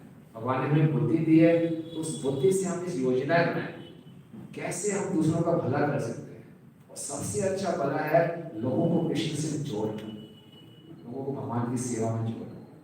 तो भगवान आपको आइडियाज देंगे, तो क्या होगा, हमारा जन्म सफल हो जाएगा। हमें भगवान ने एक धनी परिवार में जन्म दिया है, और हमारे भाग्य में ऐसा है कि हम जहाँ पे हाथ लगा के खूब बिजनेस बढ़ रहे हैं, तो अच्छी बात है, सब कुछ भगवान की कृपा से हो रहा है। तो हमारी कृतज्ञता है, हमारा कर्तव्य है कि इसको हम किसकी सेवा में लगाएं, भगवान ठाकुर जी की सेवा में लगाएं। हम अच्छे ढंग से बोल सकते हैं, हम अच्छे ढंग से प्रेजेंटेशन दे सकते हैं, हमारी वाणी में कुछ शक्ति है भगवान की कृपा से, उस वाक शक्ति को हम क्या कर रहे हैं, भगवान के प्रचार में। और जो कुछ भी बचता है, जो हमारा जीवन है, हमारे प्राण है, वो भी किसके लिए, भगवान की सेवा के लिए। अंत में आपको कथा सुनाते सुदामा जी, सुदामा की कथा आपने सुनी होगी। सुदामा जी भगवान के बड़े अच्छे मित्र हैं, लेकिन बहुत दरिद्र थे। और एक बार अपनी पत्नी कहती है, घर में एक दाना भी नहीं, बच्चे भी भूखे हैं, आप भी भूखे हैं, आप क्यों नहीं अपने मित्र द्वारकाधीश के पास जाते और कुछ मांग के आते। बोला अच्छा नहीं लगता, जो है ठीक है, इसमें संतुष्ट। बोला नहीं आना चाहिए, आपका स्वास्थ्य भी कितना खराब हो गया। जब बहुत ज्यादा बोला तो सुदामा ने सोचा जाने में कोई दिक्कत नहीं है, मित्र से मिल लेंगे, ठीक चलता हूँ। जब वो जाने लगे तो उन्होंने बोला इतने सालों के बाद अपने मित्र से मिलूंगा, खाली हाथ थोड़ी जाऊँ, कुछ तो उपहार। मेरी पत्नी ने बोला घर में वो चाहिए, क्या उपहार हो, थोड़ा रुको। क्या किया उसने, पड़ोसियों के पास गए, भीख मांग के कुछ सूखा चिड़वा मिल गया। बोलिए सुदामा जी की फटी पुरानी मूर्ति थी, उस कोने में चिड़वा बांधा और चल पड़े। पैदल का रास्ता चलते गए चलते गए चलते गए, कई दिनों के बाद द्वारका में पहुंचे। और वहाँ पर द्वारका से पूछा, द्वार पर कोई कौन आगे नहीं, दुबला पतला थका हुआ, फटे पुराने कपड़े डाले हुए ब्राह्मण से है, बोला कि कृष्ण से मिलना है। ऐसा भगवान अंदर आए, भगवान को मान चुके उनके मित्र आए, भगवान भाग के और सुदामा को गले लगा। सब लोग हैरान, भगवान का इतना ऐश्वर्य, बोले इतना दरिद्र ब्राह्मण, भगवान को गले लगा के रो रहे। अंदर लेकर आए, रुक्मिणी के साथ भगवान बैठे थे, सब रानियां देख रही हैं, ये ब्राह्मण बड़ा स्पेशल होगा। भगवान ने ऐसा आलिंगन दो लोगों को किया, या तो रुक्मिणी देवी को या बलराम जी को। ये ऐसा कौन सा व्यक्ति होगा इतने प्रेम से उसको आलिंगन कर रहे। भगवान ने अपने बेड में उसको बिठाया और अपने हाथों से उनके चरणों का अभिषेक किया और सब प्रकार की उनकी सुविधाएं दी। और रुक्मिणी देवी जी को चामर कर रही, तो भगवान ने बोला मित्र कैसे हो। दोनों ने याद किया कैसे सांदीपनी मुनि के गुरुकुल में इकट्ठे थे वो, और एक बार सांदीपनी मुनि थे एक आश्रम में, और सांदीपनी मुनि की पत्नी ने कृष्ण और सुदामा को बोला आप जंगल से लकड़ी लेकर आओ। और कृष्ण सुदामा लकड़ी लेने गए, रास्ते में बहुत बड़ा तूफान आ गया और पूरी रात वो जंगल में ही रहे अपने गुरु की सेवा में। और अगले दिन जब सांदीपनी मुनि ने अपनी पत्नी से पूछा कृष्ण और सुदामा कहाँ गए, बोले जंगल में। बेचारे बहुत चिंतित हुए, अगली सुबह को ढूंढते ढूंढते वो जंगल में गए। तो सारी बातें वो याद कर रहे थे। जब सब ये हुआ तो कृष्ण ने सुदामा से पूछा मित्र इतने वर्षों बाद आप आए हो, भाभी ने कुछ कहा तो भेजा होगा। सुदामा ने कहा इतना बड़ा ऐश्वर्य और चिड़वा तो प्यारी सूखा सा था, उसी पता नहीं क्या हालत हो गई होगी। नहीं कुछ नहीं, ऐसे कैसे कुछ तो दिया होगा,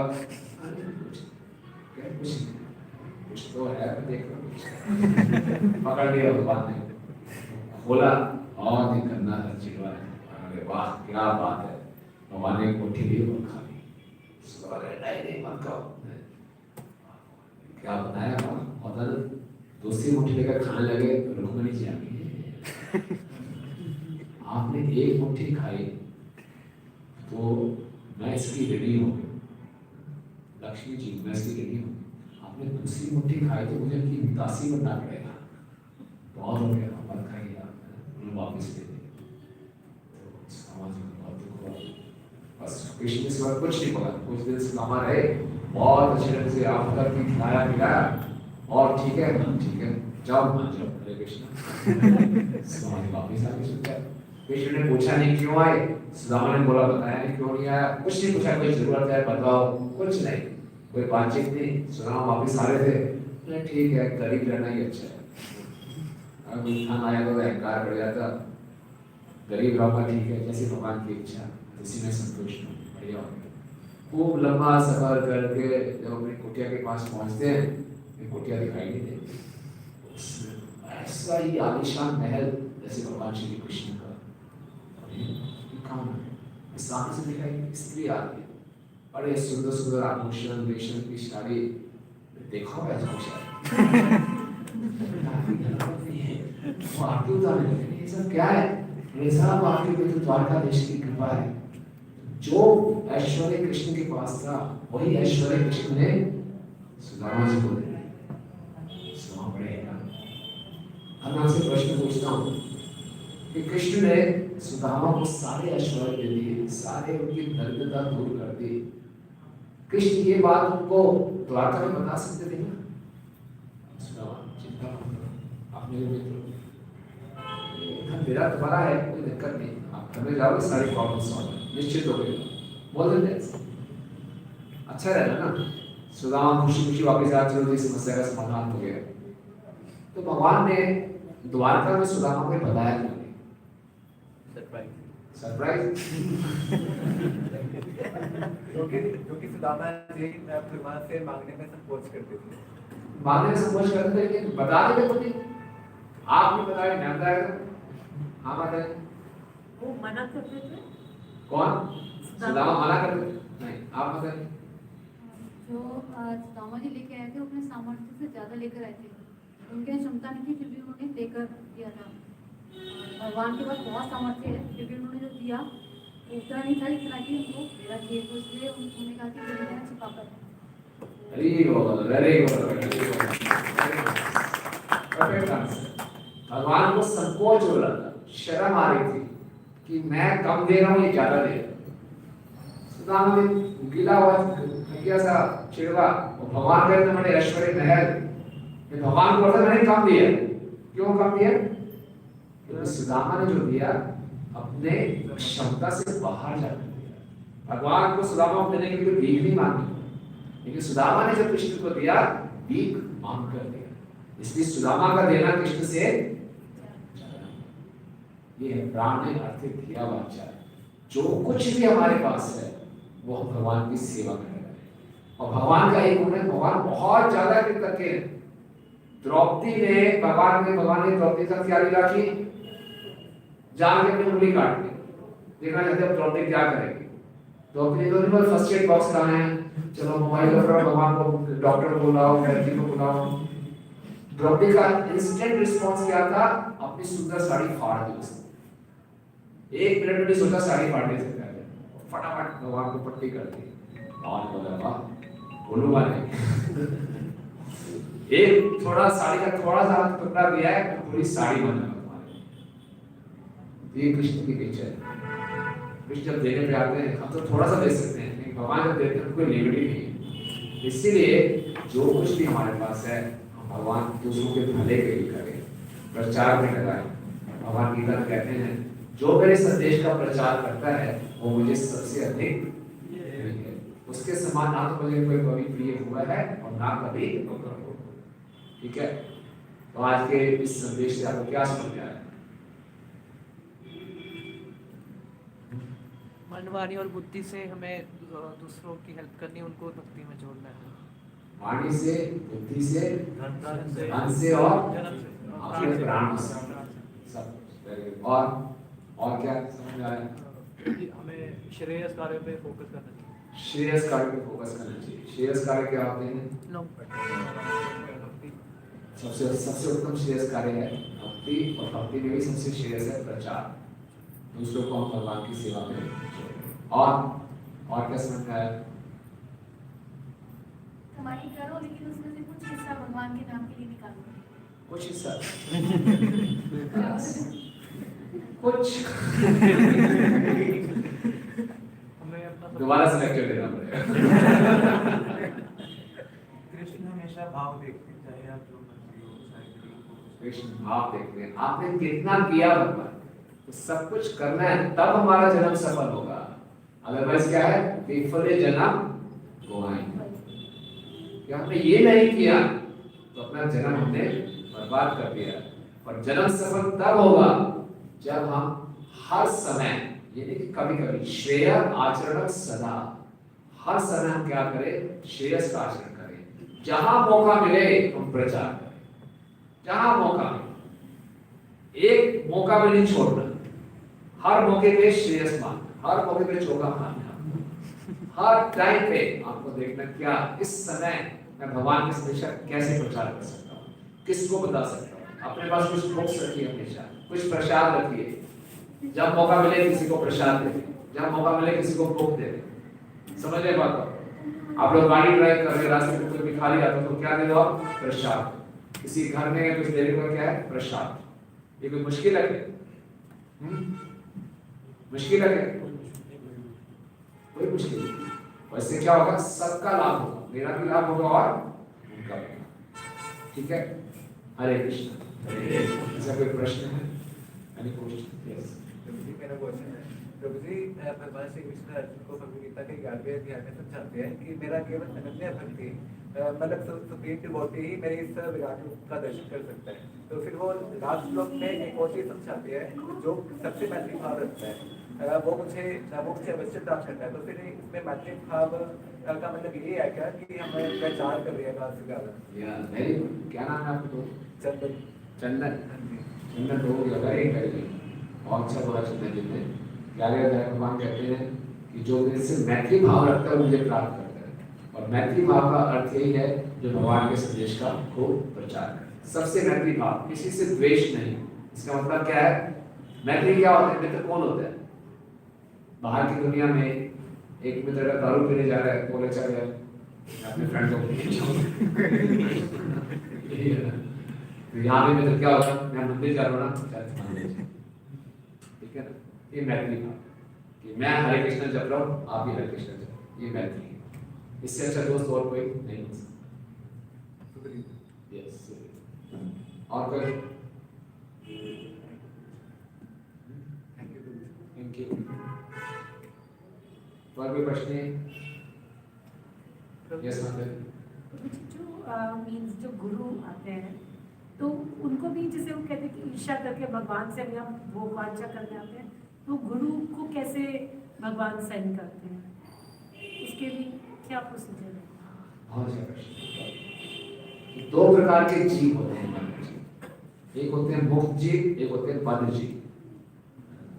बद्ध जीव तो वो है जो संसार के जीव है, कई बार उनका जन्म हुआ, कई बार मृत्यु हुई।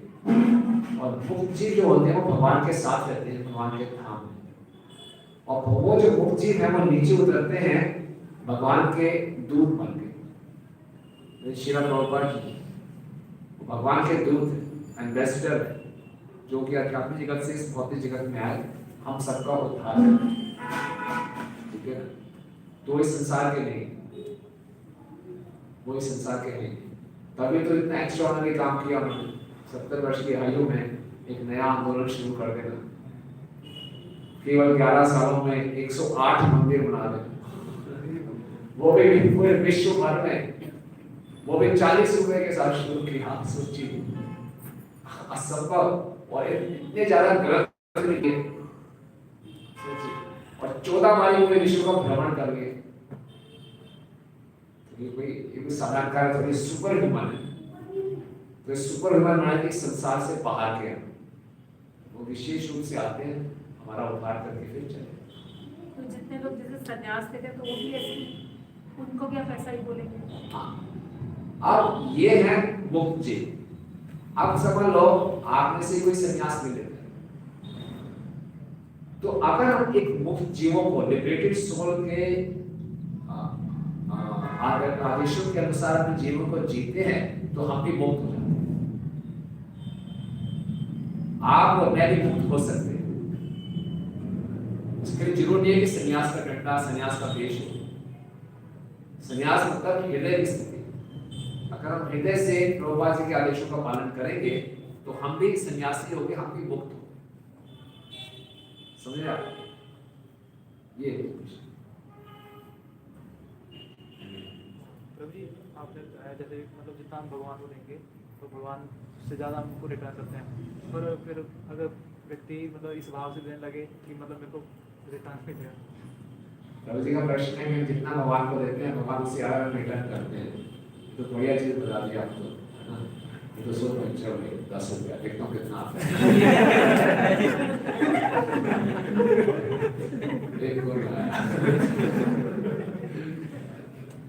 खेल खेले गए तो भगवान के साथ वो आया नहीं तो भाई क्या हो गया क्यों नहीं आया? नहीं, इस भाव से सुदामा नहीं गई, इस भाव से प्रभुपाद जी ने इस भाव से अपने प्राण दिए थे जो भगवान का, जो भगवान के शुद्ध भक्त होते हैं भगवान की प्रसन्नता के लिए ना सब कुछ है। ये तो साइड इफेक्ट्स, सुदामा इसलिए थोड़ी यार मिल गया तो ठीक है, नहीं मिला तब भी कुछ। प्रभु जी मेरा 11 साल का बेटा है, उसके लिए कितनी माला रिकमेंडेड है? कितनी माला रिकमेंड है? प्रहलाद महाराज कहते हैं कि भगवान की भक्ति कब से शुरू कर देनी चाहिए? जितनी कर सकता है ज्यादा से ज्यादा करें, कम से कम 16 माला हम बताते हैं। देख उसका देखना पड़ेगा, उसका क्या रवैया है, उसकी कितनी रुचि है, जबरदस्ती मत करिए। आप कितनी माला करते हैं? 16। Very good. उसकी रुचि है तो धीरे धीरे उसको भी पढ़ाइए। घर वाले करने नहीं देते, मैं मंदिर भी नहीं लाने देते उसको। अच्छा, आप कोशिश कीजिए कि जीवन में भरोसा नहीं है, बचपन में जितने अच्छे संस्कार देंगे उतना अच्छा वो अच्छा मनुष्य बनेगा, अच्छा बेटा बनेगा, अच्छा बाप बनेगा, अच्छा नागरिक। कोशिश कीजिए। प्रभु जी जैसे माला एक समय के बाद हमें जो रस आने लगता है, जो टेस्ट होता है, एक हमें कैसे पता लगेगा कि अल्टीमेट रस है वो बढ़ता ही रहेगा इस टाइम पे आके?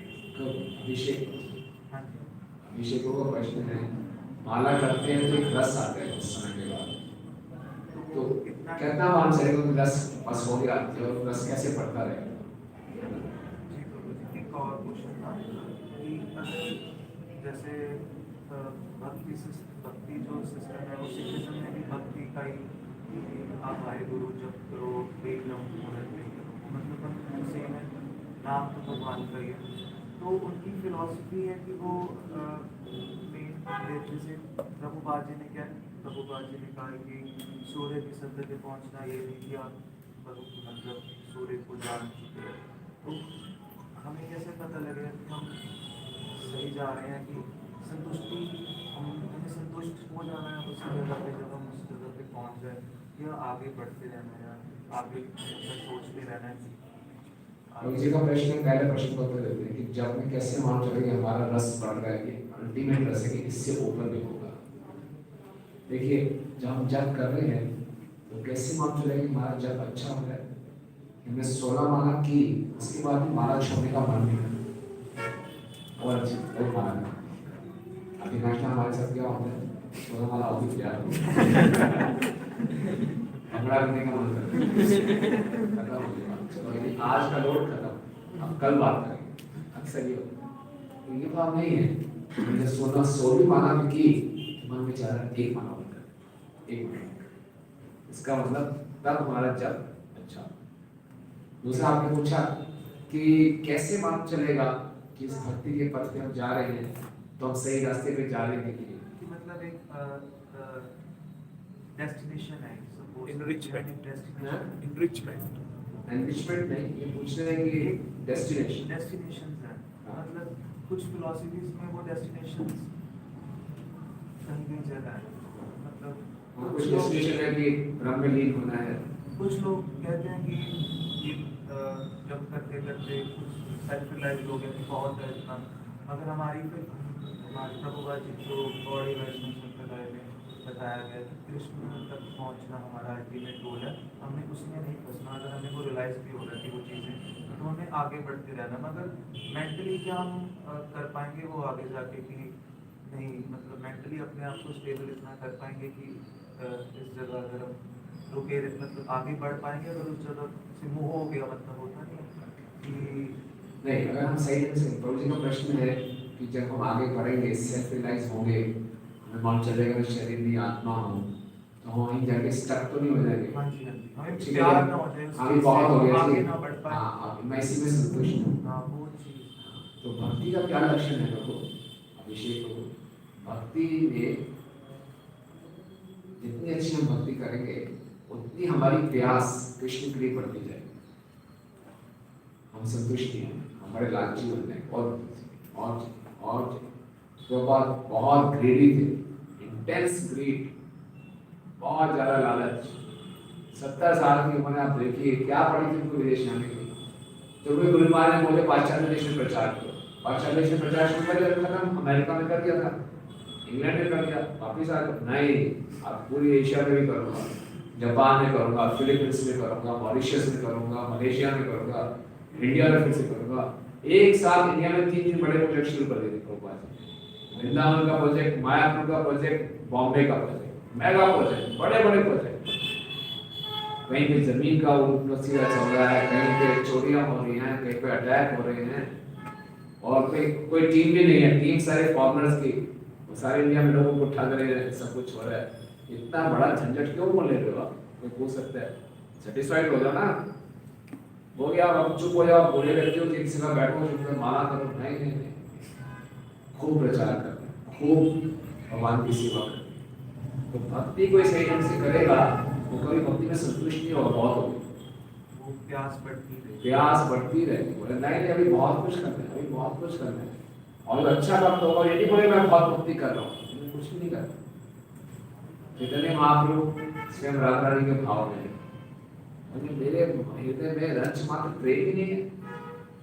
भक्त ने बोला आपको आंसू बहाते हैं, लेकिन दिखावटी आंसू, असली प्रेम ही नहीं। महाप्रभु ऐसा लगता, ठीक है ना? तो अच्छे भक्त की लक्षण है, वो और लालची रहेगा भक्ति को बढ़ाने की, तो चिंता मत कीजिए, वो संतुष्टि ही होगी।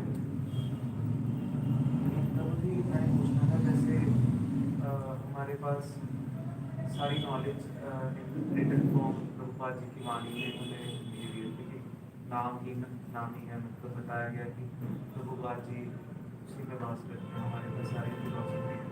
मगर जो इनिशिएशन प्रोसेस है उसको क्यों इम्पोर्टेंस दी गई? हमारे पास सारी चीज़ें हैं।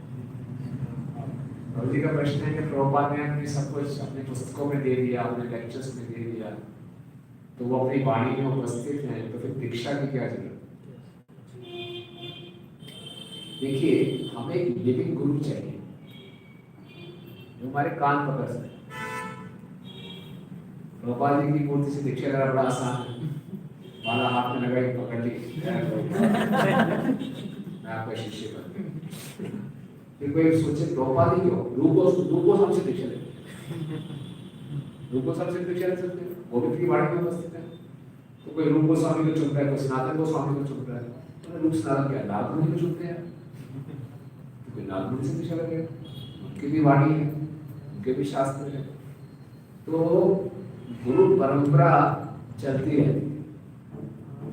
मेरा ना क्वेश्चन था कि इनिशिएशन क्यों जरूरी है? जैसे मैं राउंड्स कर रहा हूँ, अपने 4 प्रिंसिपल्स भी कर रहा हूँ, साथ में गीता। इनिशिएशन इसलिए जरूरी है, इनिशिएशन से हमारा गुरु परंपरा के साथ संबंध स्थापित फॉर्मलाइज होता है। विवाह क्यों जरूरी है? आजकल तो पाश्चात्य देश में लोग विवाह को चैलेंज कर रहे हैं, इंडिया में लोग विवाह चैलेंज में विवाह को करके वैसे ही कर रहे हैं। रिलेशनशिप मेंटेन, एक कमिटमेंट है ना, ये मेरी कमिटमेंट होगी, मैं आज जीवन 16 माला करूंगा, 4 नियम करूंगा, और गुरु जी भी रिस्पॉन्सिबिलिटी लेते हैं, मेरी भी कमिटमेंट है। अगर तुम भी एक कॉन्ट्रैक्ट हमने साइन किया, तुम ये करोगे तो मैं तुम्हारा उद्धार करूंगा, आप करते हो नहीं, मेरी कमिटमेंट इसको जरूर करो। तो फॉर्मलाइज हो जाता है रिलेशनशिप, फिर हम पूरी गुरु परंपरा से जुड़ जाते हैं। गुरु परंपरा से जुड़ने का अर्थ है कृष्ण से।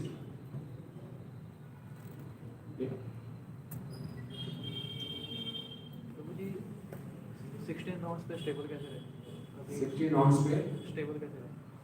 16 नॉट्स पे स्टेबल रह सकते हैं, कम से कम 16 हो।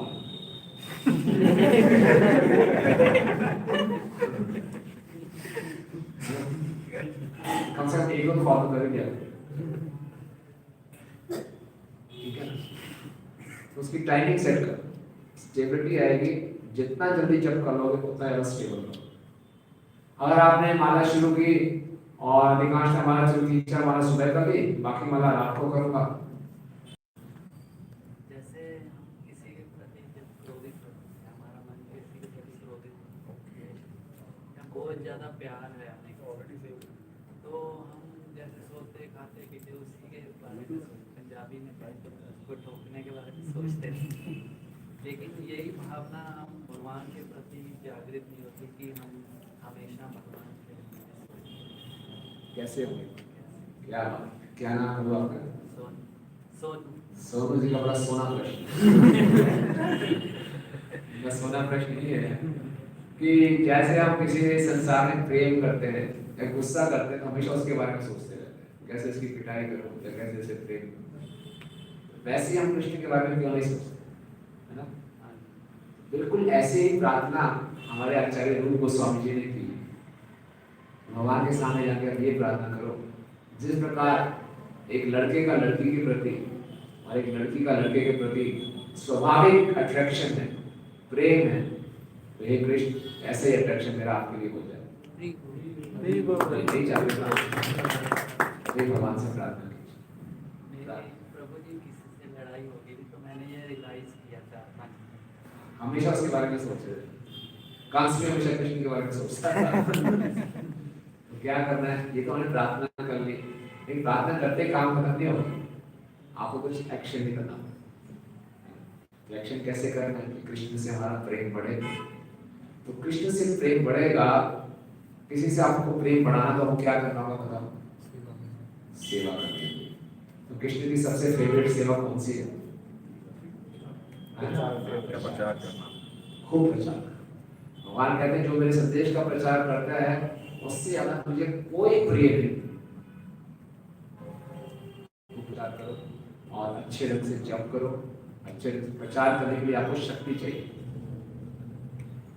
ऐसा ना हो आप प्रचार करने जाओ दूसरा आपको प्रचार करे। आपकी तरह यंग लड़का आता था हमारे पंजाबी बात, नया नया जुड़ा, हमने उसको बोला खूब प्रचार करो, उसको उसका आ गया खूब प्रचार करूंगा। वो गया जी अपने दोस्तों को मिलने, चलो मंदिर जाना है, प्रोग्राम है। बोला नहीं जाएंगे, चलो चलो लेके चलूंगा। बोले ठीक है, तब चलेंगे, एक शर्त है पहले तू हमारे साथ चले। बोले चलो बात। बोले कहाँ? बियर बार।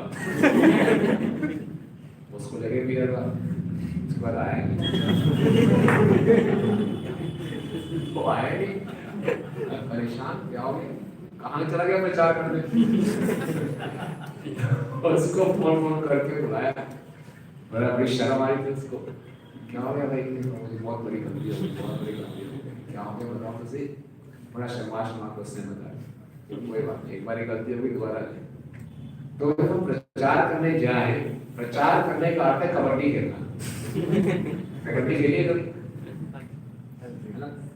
तो कबड्डी में क्या होता है, हम खेलने जाते हैं कबड्डी कबड्डी कबड्डी बोलते हैं, तो कोई पावरफुल व्यक्ति तो क्या करता है, अपने साथ दूसरों को ले आते हैं अपने पाले में। और कोई कमजोर व्यक्ति क्या तो क्या हो जाएगा, वो पकड़।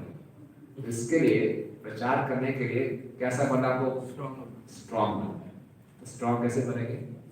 अच्छा जप करके, अच्छे ढंग से प्रभुपाद जी की पुस्तकों को पढ़ के, लेक्चर्स को सुन के समझ के, फिर जाके हम प्रचार करेंगे। क्या होगा, हमें उनको अपने साथ ले आए तो क्या हो जाएगा, ठीक है? तो ऐसे आप भगवान को प्रसन्न कर सकते, ठीक है? जैसे जब किया कभी कभी ऐसा होता है कि मुझे लगता है कि शायद थोड़ा कल से बेटर जब हुआ, मगर तब बाद में रियलाइज भी ये भी होता है कि नेगेटिविटी बहुत ज़्यादा आने की कोशिश करती है मेरी। अच्छा जब कर नहीं, जब कभी लगा कि मुझे शायद आज अच्छा हुआ है तो शायद थोड़ा सा अच्छा जब हुआ, मगर उसके बाद ऐसा भी डे निकलता है बीच में कि नेगेटिविटी बहुत ज़्यादा हैवी भी होती है। तो उस टाइम पे हमें क्या करना चाहिए? देखिए, पूरा संसार नेगेटिविटी से भरा हुआ है। आप कहीं भी चले जाओ सराउंडिंग्स में, नेगेटिविटी। हर कोई परेशान है ना? परेशान व्यक्ति से वाइब्रेशन की परेशानी नहीं निकलती। फ्रस्ट्रेटेड है। आप दिल्ली जाओगे, मुंबई जैसे शहर में जाओगे, छोटी छोटी बातों लोग मर्डर कर रहे हैं। दिल्ली में पार्किंग की इतनी समस्या है, और लोग अपने पार्किंग फ्रस्ट्रेशन कैसे निकालते हैं? कोई व्यक्ति नई गाड़ी लेके आया, उसको स्क्रैच मार ऐसे ही किसी का टायर पंचर करते हुए फ्रस्ट्रेशन निकालते हैं, पूरा फुल ऑफ नेगेटिविटी। ऐसे में सुखदेव गोस्वामी क्या कह रहे हैं, कलई दोष की राज, अस्ति एक महान गुण कीर्तनादेव कृष्णस्य मुक्ति संतपरा। कलयुग दोषों का सागर है, नेगेटिविटी का सागर। इसमें खाली एक ही पॉजिटिविटी है, हरे कृष्णा कृष्णा कृष्णा हरे हरे राम राम राम हरे हरे। जब भी नेगेटिविटी आ रही है उसको पॉजिटिविटी से ली, हरे कृष्णा। उन लोग कोई बात ये अज्ञानता में जिसने ऐसे कुछ कार्य किए, ये तमोगुण और रजोगुण नहीं। मैं इंडिविजुअल के बारे में नहीं कह रहा, मींस अपने ब्रेन के बारे में, अपने बारे में और गलत विचार। कभी ऐसा भी होता है कि कोई ज़्यादा नेगेटिविटी फोर्स करने की कोशिश कर रहा है, कभी इन्वायरमेंट नेगेटिव, मगर उसमें भी क्या करना है, अपने माइंड को वहां से हटा के फोकस ले आना है हरे कृष्णा, भगवान के रूप में, भगवान की लीलाओं में, भगवान के नाम में। ये हमारे को फ्री मिल रहा है, कहाँ फोकस देना है, यहाँ से हटा के यहाँ, फिर वो आ जाएगा, फिर पकड़ के लाना। एक टाइम ऐसा आएगा कि मुझे सेंटर्ड ही होगा। नहीं, कभी ऐसा टाइम नहीं आएगा। नहीं मतलब हमेशा आपके पास फ्री विल होगी, हमेशा आपको माइंड हमेशा बहुत नॉटी है, माइंड हमेशा भागेगा, फिर पकड़ के हर बार पकड़ना, ये अलर्ट रहना। कभी रिलैक्स में नहीं छोड़ो, माइंड सेटल हो। ओके यस, शर्मा जी कैसे हैं? So nice to see you. मुझे मॉर्निंग प्रोग्राम में या जैसे लेक्चर चल रहा है उसमें जप करना कितना उचित है? लेक्चर सुनते सुनते जप करना, लेक्चर सुनते जप करना, सुबह मंगला आरती चल रही है, तुलसी आरती चल रही है, श्रृंगार वटावर जो मॉर्निंग प्रोग्राम है उसमें जो कुछ हमारे डिवोटीज जप करते हैं, हाँ क्या उचित? देखिए एक टाइम एक ही चीज होनी चाहिए। अगर उनको समझाने का प्रयास करें उल्टा ले जाए तो क्या करना चाहिए? उल्टा ले जाए तो उल्टा उल्टा होगा ही होगा। एक्चुअली प्रभु सीनियर डिवोटीज हैं, जैसे कुछ नए भक्त है ना, उनको देख के फॉलो करते हैं, मतलब दिक्कत वाला काम है। कोई बात ठीक नहीं है, ठीक ही है ना प्रभु जी? तो जो एक टाइम एक काम कर, जैसे प्रसाद पाना भी सेवा है, लेक्चर पाना, मैं बोलते बोलते बुला रहा हूँ भी एक काम, पुजारी जी चावल भी कर रहे हैं, हो रहे हैं नहीं प्रसाद खा रहे। उनका स्टूडेंट हमें क्वेश्चन वाला करनी है, ठीक है? फिर उनसे बात हुई तो बहस होने लगी कि जी वृंदावन में पीछे बैठ के सीनियर से ऐसे ही माला करते रहते हैं। कोई बात, अपना विचार है लेकिन आइडिया भी आदर्श भी ठीक। और कुछ ठीक है अक्षय, बहुत बहुत धन्यवाद। ग्रंथराज श्रीमद् भागवतम की जगद्गुरु श्रील प्रभुपाद की अनंत कोटि वैष्णव वृंद की जय। हरे कृष्णा। तो हम इस रुक्मिणी कृष्ण प्रभु का एक बार जोर से हरे कृष्ण महामंत्र बोल के धन्यवाद करेंगे कि उन्होंने हमें बताया कि किस प्रकार से हमारा जो मनुष्य जीवन है उसको सफल बना सकते हैं, कैसे अपना तन मन धन जीवन भगवान की सेवा में लगा करके और अच्छा बिजनेस करने के जो किया जा सकता है। तब वो जोर से हरे कृष्ण महामंत्र बोलेंगे, हरे कृष्णा कृष्णा कृष्णा हरे हरे, हरे राम राम राम हरे हरे। और कल सुबह का भागवतम क्लास भी प्रभु जी लेंगे, और कल दोपहर में नए मंदिर में प्रोग्राम है।